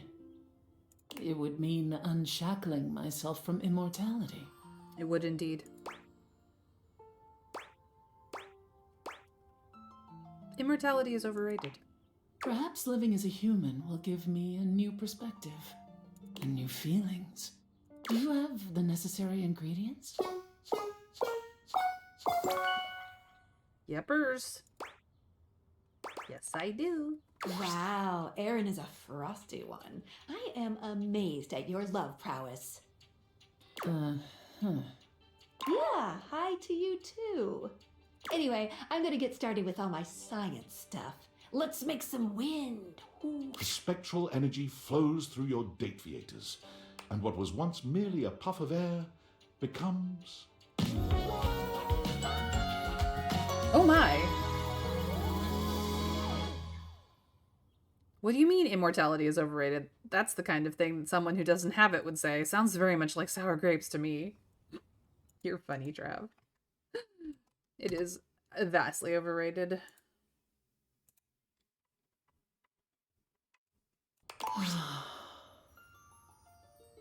Gorgeous, and still retaining that phosphorescent appeal, it's Aaron, now reborn as a human. You gaze into each other's eyes, and there's only one thing to be said. I feel amazing. In fact, one of the reasons Erin was so cold was because she was at the mercy of the elements at all times. Completely wrapped up in the whims of other elements, she believed she could not act on her own. I can do anything? Anything. Erin lifts her arms, spins around, and does an incredible backflip. And all at once, she speaks. My love, my love, my love, my love. Oh boy, oh boy, oh boy. It feels awfully nice to speak. I get it. I get it now. I can do. Mary had so much fun with this role. Me? Goodness, yes. My stars, yes. I want to see what this body can do. Erin is a spirited one, and she is eager to explore all that her new body can do. Breath play becomes her favorite, and the two of you gasp for air with incredible satisfaction. Remember, safety first. Erin speaks to you, to the air, to the couch, to the people she sees on the streets. Hey, hey, hey, hey, hi, hey. Hey, everybody talking is really, really fun, huh? With boundless energy, Erin embarks on the career that gives her the most joy. Auctioneering. You know, that tracks. We've got lot 405, lot 405, staying alive with 405, bidding starts at 3. Do I hear a 3-pointer? Do I hear yes? All in the way. Do 4, 4. Do I hear 4? Do I hear 5? 5. Anyone for a 5? 5? No? Sold! She moves to the city, where the best auctions are held, and rents an apartment high in the stratosphere. She's ready to talk your ear off anytime you want to chat. As a lover, her energy is unstoppable, and she is always ready for action. For her, she is truly happy, for the first time in her limitless existence. But now it's limited. Well, at least she's happy. That's what matters. At the end of the day, that's everything that matters. And I think we can also realize Roe. I went the long way around, it's fine. Yes, Dorian. Hello, most favored of humans. Are you here to experience the infinite?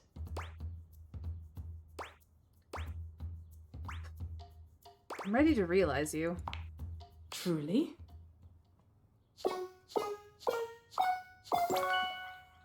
Not a lot of sass in this one. Nope. Nope, nope, nope. Not a lot of sass. Assuming she isn't needed for anyone. Yes, I have what it takes. I hope she doesn't feel like this is a downgrade. You know, she might not. It's fine. The spectral energy flows through your deviators, and what was once an earth goddess becomes...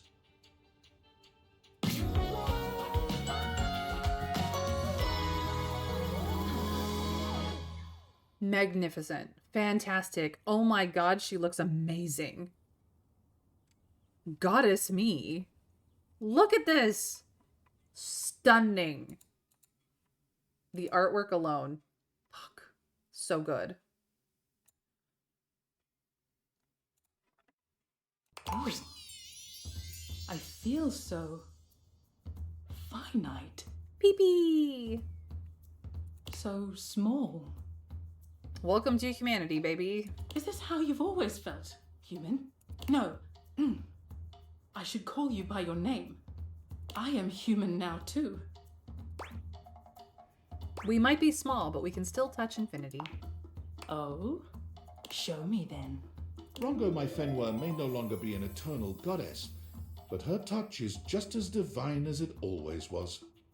She asks you to show her the pleasures of humanity, but her goddess energy remains. You find yourself inclined only to worship at her feet. Afterwards, Rongo my Fenwa is surprisingly sweet and gentle. She thanks you for the experience in an uncharacteristically humble way.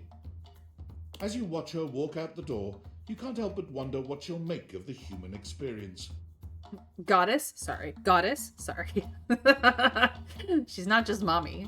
One might have expected Rongo my Fenwa to hold herself at a distance from humanity, but she embraces these new opportunities to the fullest.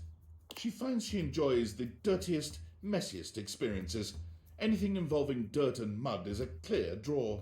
Rongo my Fenwa finds her true calling when she visits a dairy farm. Feeding animals and tending to them is joyful enough, but her first taste of ice cream is absolutely transcendent. She struggles a bit with taking orders, but working with the animals and enjoying a free ice cream cone with each shift eases the burden. She sends you photos of herself, completely stone-faced, bottle-feeding calves and milking cows.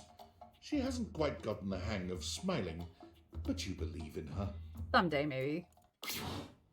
Damn. That was good. That was good. Alright. Time for another story, I think? No, let's get back to Dante, actually.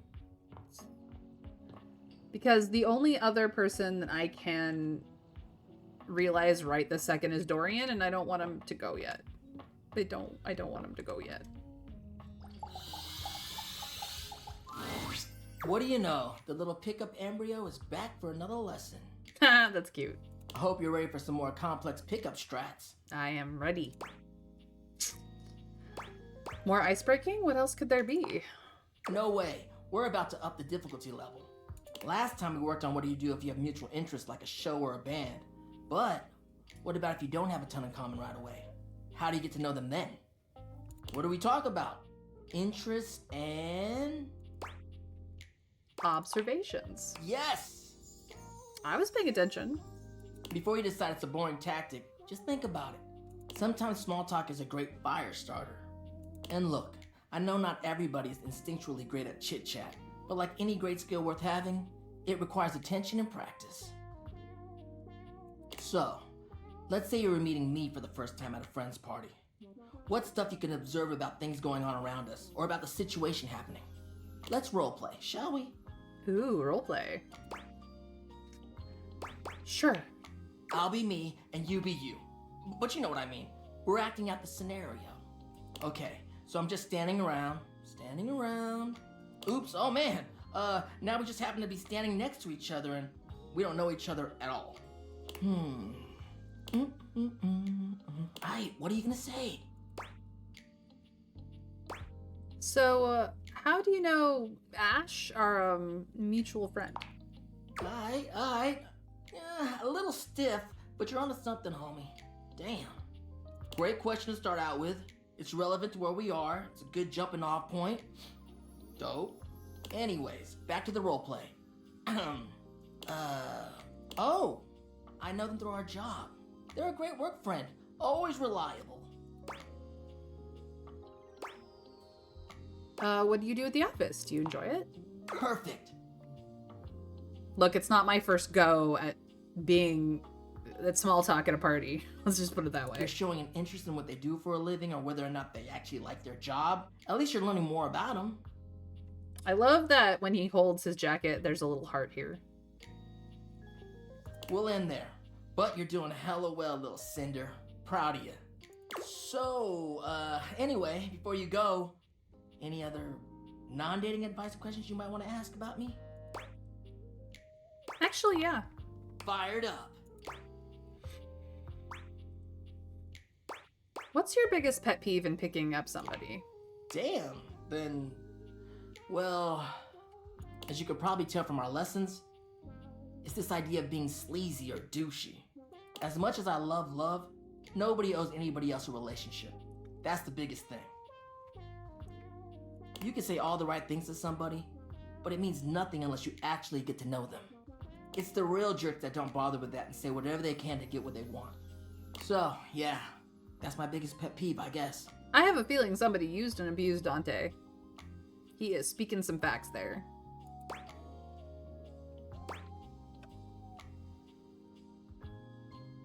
I promise I won't be sleazy to you. No, that makes sense.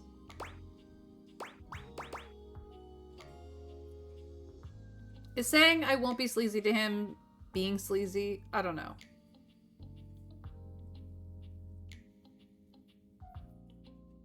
Of course it does. I have a lot of time to think about this stuff. Peace out, homie. Later, Dante. Alright. That was good. We could work on keys some more. Or we could work on Telly. Maybe we should get Telly out of the way a little more. Telly's vibe is completely off today. You've never seen them so low energy. Oh, hey there, spectator. Come to watch my ratings crater?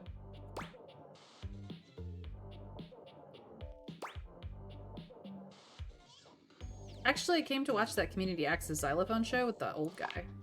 No go, Bo. They canceled that show.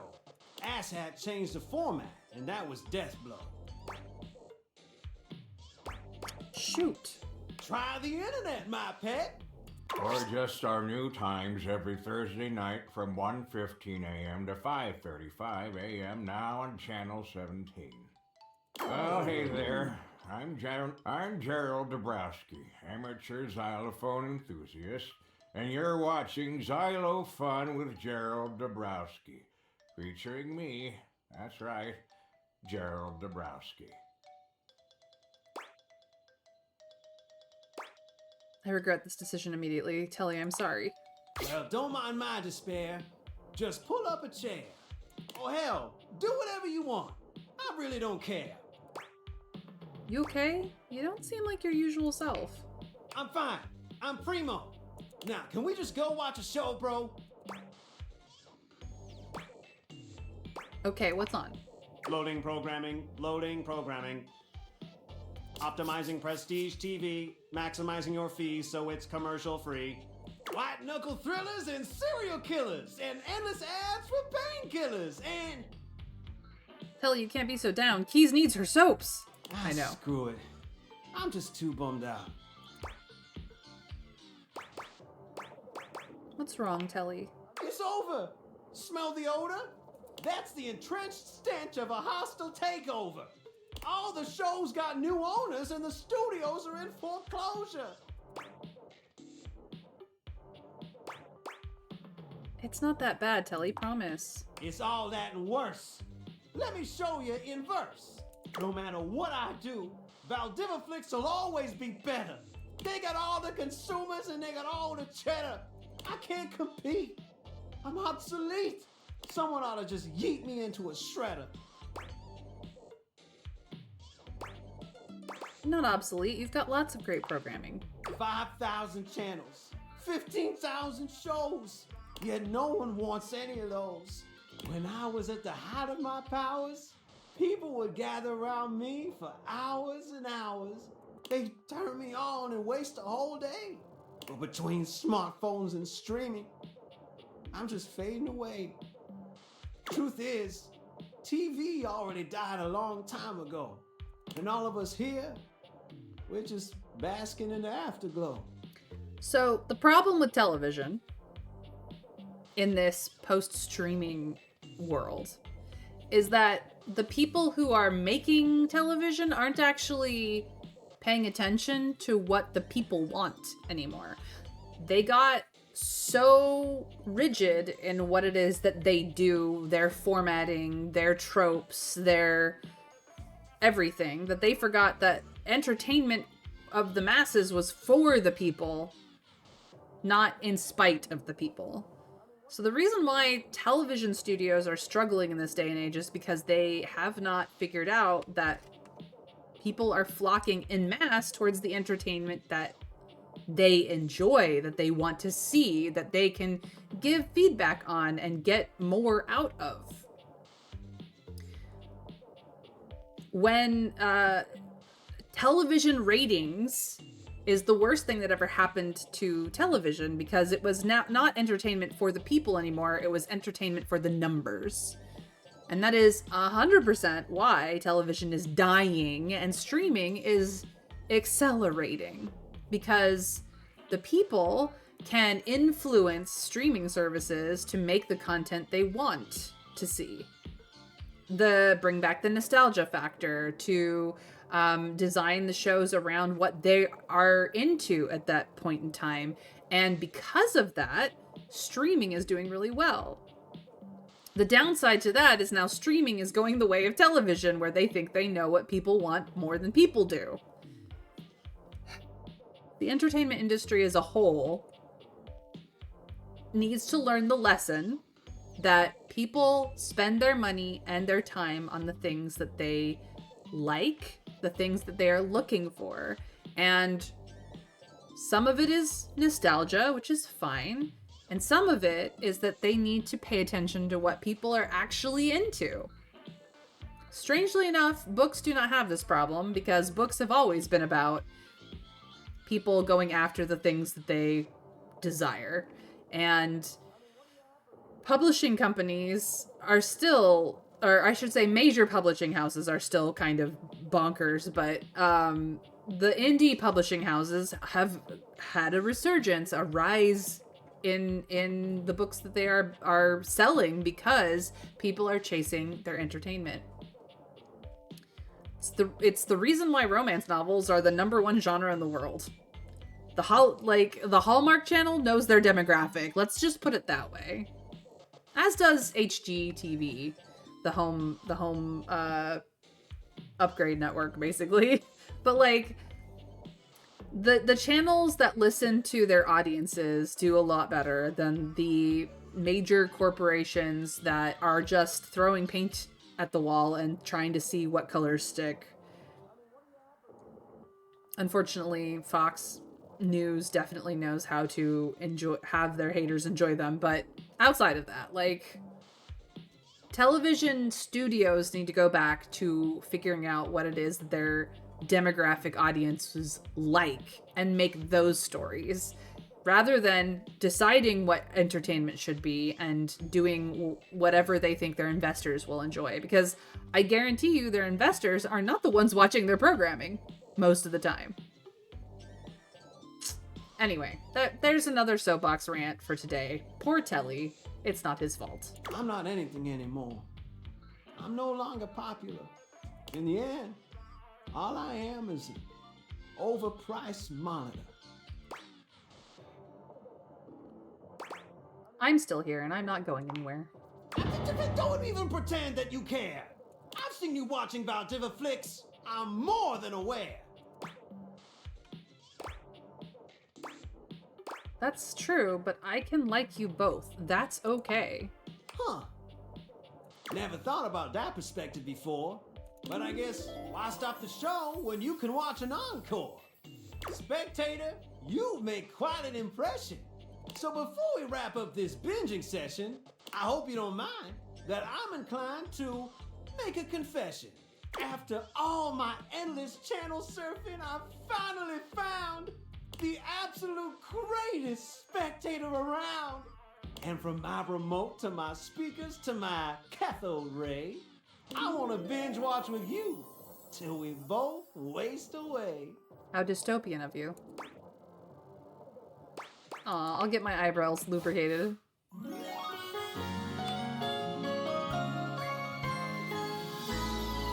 the VIP dream that makes this flat screen scream. He was a sass, but I've already completely maxed out sass, so it's fine. Well, that's Telly for you. We are in love. I think his time with Keys is done, but I don't know. We'll have to think about that one. Gosh, my house is glowing more and more each day. You're gonna leave me soon. I'm so sad. Sweet dreams. Thank you. Oh, a Discord message.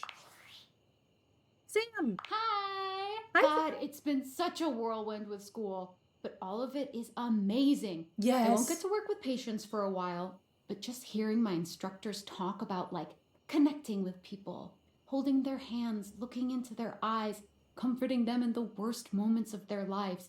I want so badly to do that too. You're going to be an amazing nurse. Thank you.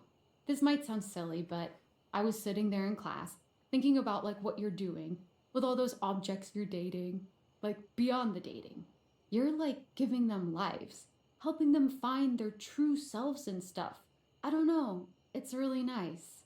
I feel like you and I are both in our own ways trying to make the world a little gentler, a little sweeter.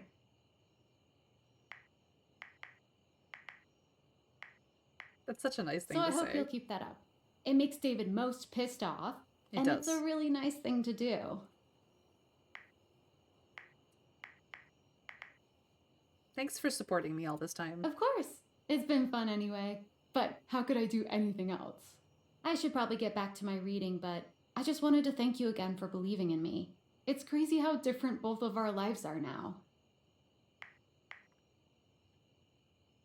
We should talk about us. Ah, my favorite subject. There's so much I could say, honestly. You know, I have to tell you, I consider myself an open-minded gal, but it was absolute torture to know that you're dating, and dating like so many people, / things, I guess. And here I was just sitting here wishing you'd notice me. It's hard for me to believe I can just like flirt with you now. We can do better than flirting, can't we? Oh, well, yes. The truth is, like, I'm a lot better at this whole flirting thing in actual real life. You know, meat space. Guess you better come over soon. Guess I should. I told you, I'm not great at this whole, like, digital flirting thing, but I think you should know you occupy my thoughts, like, constantly. And I think way too much about how much I'd like to kiss you. So there's that. I'd like to kiss you back. You're on. Anyway, now that I've put that out there, I feel like I'm gonna combust. And I have some reading I have to do ASAP, so talk to you again soon. And we'll step up the flirting. Bye. See, I'm trying to realize all the things so that me and Sam can be a thing. Yep. That's the goal.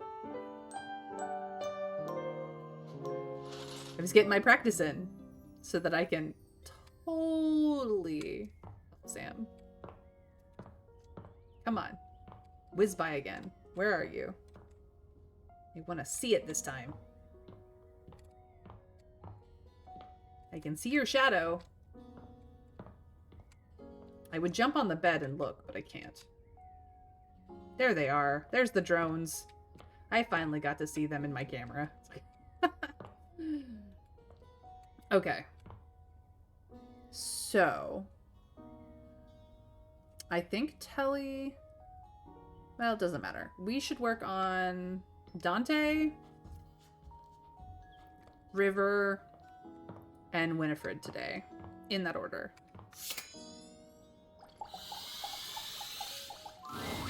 Liliette, my girl, ready for your penultimate lesson? Let's go. Sick. Now, part of you must be wondering, Dante, we've already gone through pickup lines, interests, and observations. What other ways could there be to strike up a relationship? Well, shut your silly mouth, because of course there is. It's remembering that there's a difference between talking to a friend and talking to an acquaintance. Very important. Go on. Alright, take somebody you meet at a party, for instance. Maybe you work together, but in different departments. Or you have mutual friends, but you never hung out solo. Heck, maybe you even chatted before, have each other's socials and chat now and then, but you've only ever had a few interactions. Does that make you friends? Yeah, of course. Are you sure about that? Like, really, really sure? This is a judgment-free zone, but like, are you sure? Many won't see something like that as being friends, you know? If you hit it off and you talked about a lot of different things, then maybe, but most would consider friendship a bit of a leap. But alright, if that's what you think, that's fine. Let's move on. Yeah, but like, at that point you're friendly acquaintances, which is still a type of friends, it's just a very distant kind of relationship. So, this begs the question, how do you go from being an acquaintance to friend, or maybe even beyond, to romance? Well, if you follow the way of the flame, it's all about investing in someone to understand them on a deeper level. See, but that's the thing, Winterberry, is that, like, you are technically speaking friends. You're just not very close friends. Now, close friendship, that's what we're talking about. So, you can be friendly acquaintances, which is a type of friendship, a distant type of friendship. Then you can be friends, which is you hang out a little bit more often than that, and you talk a little bit more than that. You can be close friends, which, you know, besties. And then, well, there's intimate friendship. And then there's, like, romantic relationship, which, honestly, gets mistaken for each other a lot. Sure, you may have broken the ice, but that's just the tip of the iceberg. I'm gonna teach you how to melt that sucker down. I am ready, Sensei. Alright, another hypothetical situation. Let's say this acquaintance is a mutual friend, is like in your hobby group or whatever. You happen to have a meeting and you want to be closer friends with them. So you sit near them. A topic comes up that you don't have much knowledge about, but they're extremely passionate about it. What do? Actively nod along and ask them questions along the way. On the ball, showing that body language, that active interest. You may not understand everything about what they like, but you want to learn more because you're interested in what they have to say, and by extension, them. I have learned some of the most interesting things that I know from just being able to listen, nod along, and ask interesting questions. But this is the other side of a relationship that a lot of people forget. It's not always about actively doing the talking and answering questions and telling people what you like. So, like, half of it is just learning when to shut the fuck up and listen. And then asking interesting questions about whatever they're talking about. The easiest way to find out if someone is compatible with you or not is to hear what they're actually saying. I know. Wild. You're really getting the hang of this. Oh man, Dante, I am an expert at this. I didn't want you to know. Alright, nice job. That concludes our lesson. This is really fun. Have you got any questions for me before we go? Absolutely. I love talking to you outside of school. Fired up. Why are you so into love? I mean, who wouldn't want that warm, fuzzy feeling you get in your chest, you know? I want to be able to show humans that keeping someone warm physically is alright, but emotionally, that shit slaps. I agree. There's just something about being vulnerable and willing to devote everything to someone else. That's why I love love. That's actually really, really sweet, Dante. That's what love does, baby. Makes you do sweet things and cheesy things too, for real. For real. I guess that's why I like it so much. It's kind of like a fire. You can keep it controlled, but sometimes it just goes wild. And I like it both ways. Anyways, later. He is gonna be fun in bed later. Okay. River, darling, sweetheart, glorious woman that you are, let's have a conversation, shall we?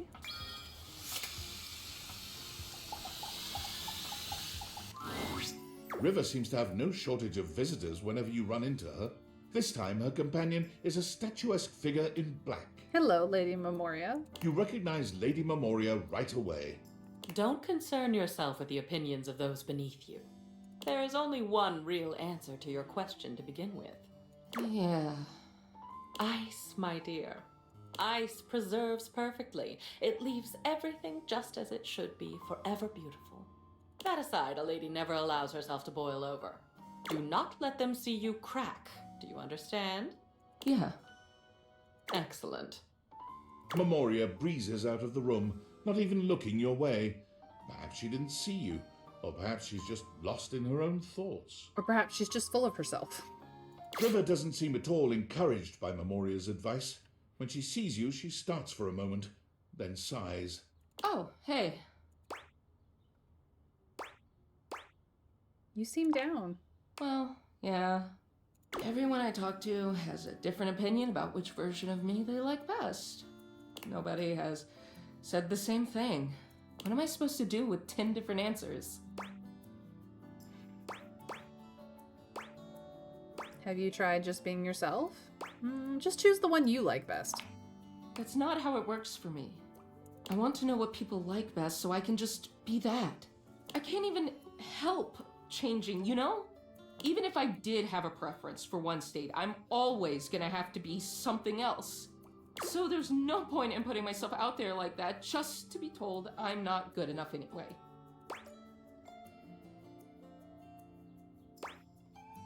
I like you just the way you are, no matter what state that is. Thanks. I do. I like liquid water. I like solid water. I like more airy water. It just, you know, depends on what situation I'm in or where I'm in. But like a steamy shower, fantastic, magical. A cool glass of water with ice in it on a hot day, absolutely magical. Like go into the ocean to swim, fantastic. Water in so many ways is amazing, and the cleaning properties of water, like I can't even get started on. Water in every state is amazing, and if you have too much of it, it can kill you. Oopsies. River falls silent, perhaps thinking over what you've said to her, or perhaps turning over everyone else's words. She sits, drawing her knees up to her chest and looking off into the distance. Whatever is on her mind, it's plain to see she's 1,000 miles away. Do you mind if I sit? No. Go ahead. I never thought someone could see the worst sides of me and stick around. I'm so glad you're still here.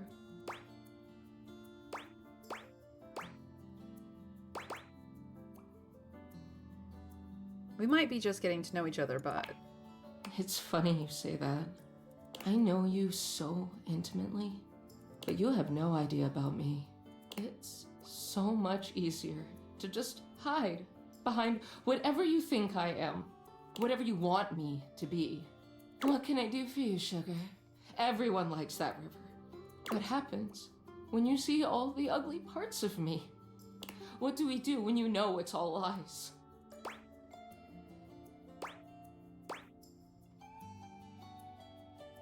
We start over with something real. But what if it's not the same? What if you hate me?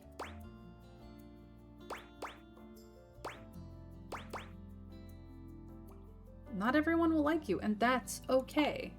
I want to believe you, but that part still scares me. Well, thanks for listening. I gotta think about all of this. I'm clearly not gonna find any answers in asking everybody else. Nope.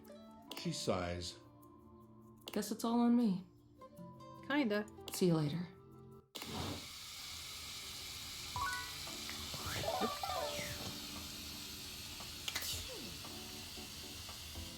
And then we turn her off so that she's not on all the time. Gosh.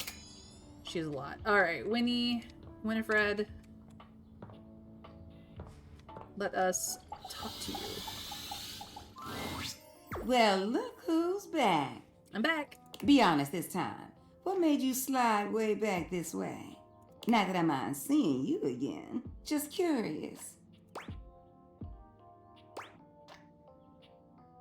I'm curious about you and River. Mm-hmm. I knew that's why you came to talk with me. How about this? I'll let you ask one question about it. Anything you want. Well, almost anything you want. What's the line? I ain't giving you no details. I'll tell you that much. Don't worry, I'll respect your boundaries. I do appreciate that, honey. See, I knew all those things everyone else was saying about you was wrong. People have been saying things about me? I'm pulling your leg. And even if they were, I wouldn't listen. Life ain't about letting others tell you what to feel about people. I like to make up my own mind about folks. But I know you ain't here to listen to my philosophy. You have a question. What is it you want to know?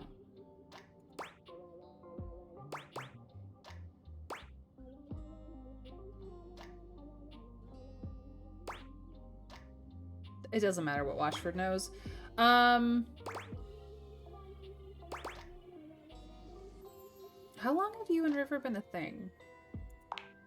Well, I wouldn't really say we a thing. Not in like the way you think of a thing. Which is not to say that I know what you consider a thing, but from what you're saying, you consider River and I to be a thing. Honestly, it's complicated. Winifred's expression softens as she thinks about River. It takes her a few moments to find her words.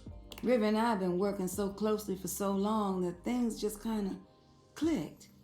I guess that's the word for it. There are certain things in life you just click with. Those that just get you and what you're about and trying to do. River's one of those. And honestly, she's made my job so much easier. I was warned that I could have ended up with super hard water. But that's not River at all. Everything just flows between us.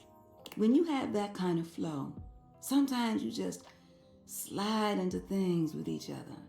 And that's what we've done. She's been there for me and I've been there for her. Have you told River all of this? Oh, you think you slick? I said one question and one question only. You don't like the answer? Now, it's my turn to ask a question. Now, since you want to be digging for gold in my pan, I got a question for you. Have you ever liked more than one person at a time? Oh, yes. It's happening right now. Winifred nods, confident and pleased with herself. I knew it. Something just told me. You look like someone with the capacity to hold affection for a lot of people inside you. When you find yourself in these situations, what do? More the merrier, as far as I'm concerned. Oh, so you figured out where it all sits with you. Yeah, that's the important part. I can love lots of people, and it does not diminish how I love each and every single one of them. But I also understand that how I love people is unique to the person I'm loving. So it could be familial, it could be friendly, it could be sexy, but it's still love. Company again? I think we were just wrapping up, actually. Oh, all right, well, I have a message for you. From who? Washford? Oh, no. This one is from... She looks over at you, but when Winifred doesn't object, she just shrugs. Bathsheba? Oh my. Oh. Well, Wait, you sure it's from Bathsheba? Wouldn't say it if I wasn't sure. Really? Come on, Win. Bad enough I have to play messenger between you two. She said she has something important to say to you and that you should shake the pipes and give her a call. Okay. I'll do just that. River looks relieved to be done, though still grumpy about her assignment. Well, whatever. See you later. You know where to find me.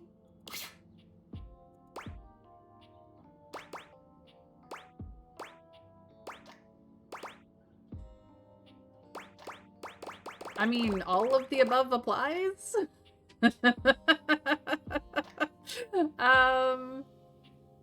Yeah, you go, Winifred. When you're hot, you're hot. You are definitely hot, girl. Why don't you head on now? I ain't trying to kick you out, but I'd just rather take this conversation in private. I'll see you around, sweetheart. Goodness. I don't think that we can get in on that conversation if we go talk to Bathsheba. We could try. I think I'm gonna go do a keys thing, though.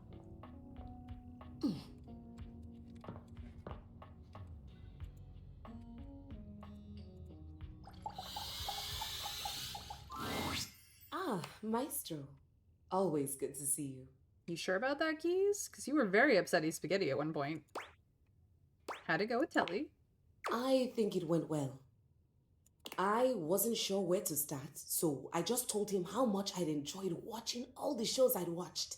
And, well, everything after that came pretty easily. She's made her first friend, you guys. We talked about the house and Sands of Time. He even gave me a few plot pointers for my sonata. Ooh. Sounds like it was friendly then. It does, doesn't it? Would one say that he and I are friends now? Or is there a ritual at this point to complete the process? It could definitely be the start of a friendship. A start? Like the exposition in a sonata form. I think I realized something else while I was talking to Telly. What's that? That I might like to be friends with you as well, if you'll have me.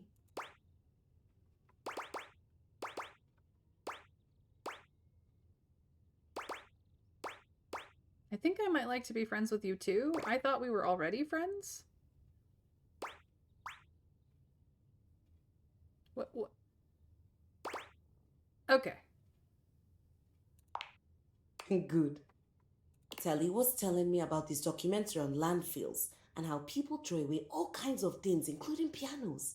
I know you aren't the composer you led me to believe you were. No, that she assumed I was, not that I led her to believe anything. That wasn't me, that was you.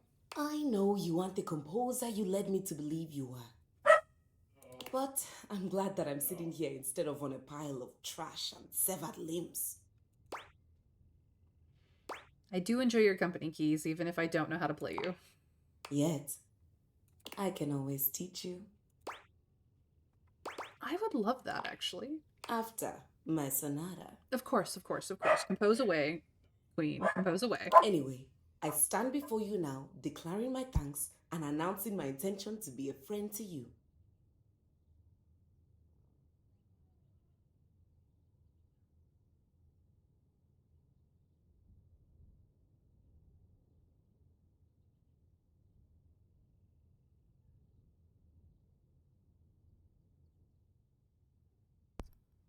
Did I do that right? You're supposed to announce your intention to be friends?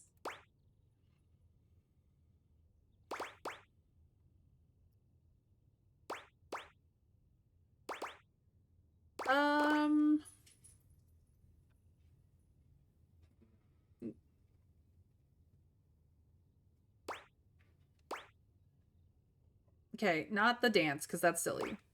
The kiss on the cheek thing could be funny, but I think, yeah.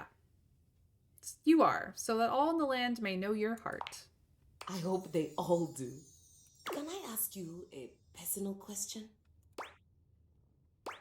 That's what friends do. Why didn't you get something new and shiny? Why a hand-me-down?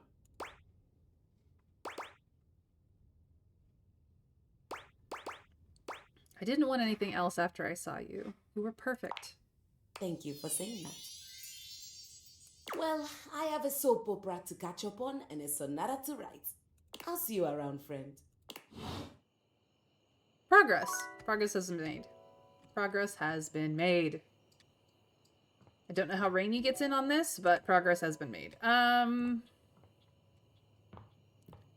We've done Dante. We've done the other elemental and elemental adjacent people. We could do Bathsheba. We could do Faria. We could even do Kopi. I should probably start doing Kopi, like, every day. It's my favorite customer. Kopi. What can I get for you today? I would like a latte, please. Sure thing. One latte coming right up. Kopi gets to work, grinding and pouring and mixing with an impressive speed. And voila! One latte just for you.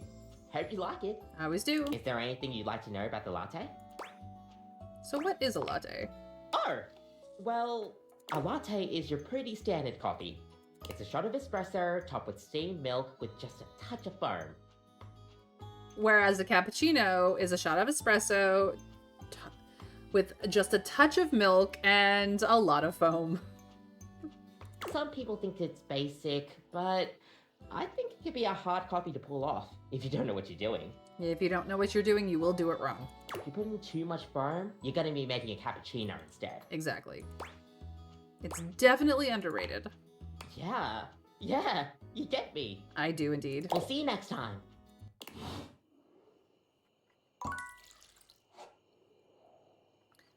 Someday.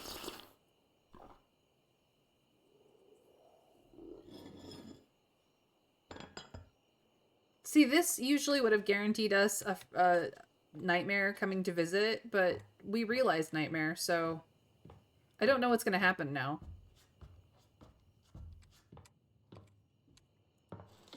Sweet dreams.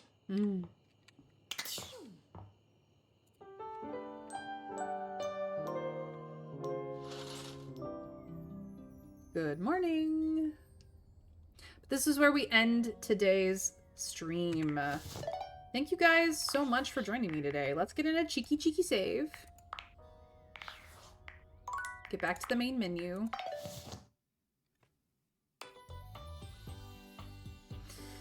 And wrap up for today's stream. Thank you guys so much for joining me today. I am May Renalthia Tover. If you didn't know, you can call me May. I stream Monday through Friday at 1 p.m. Eastern US time, so if you're not following me now, feel free to get in a follow either here or over on Blue Sky. I post when I go live. That's all you really get from over there, whichever is your preference. Put on notifications so that you get those notifications, and I will hopefully see you here tomorrow.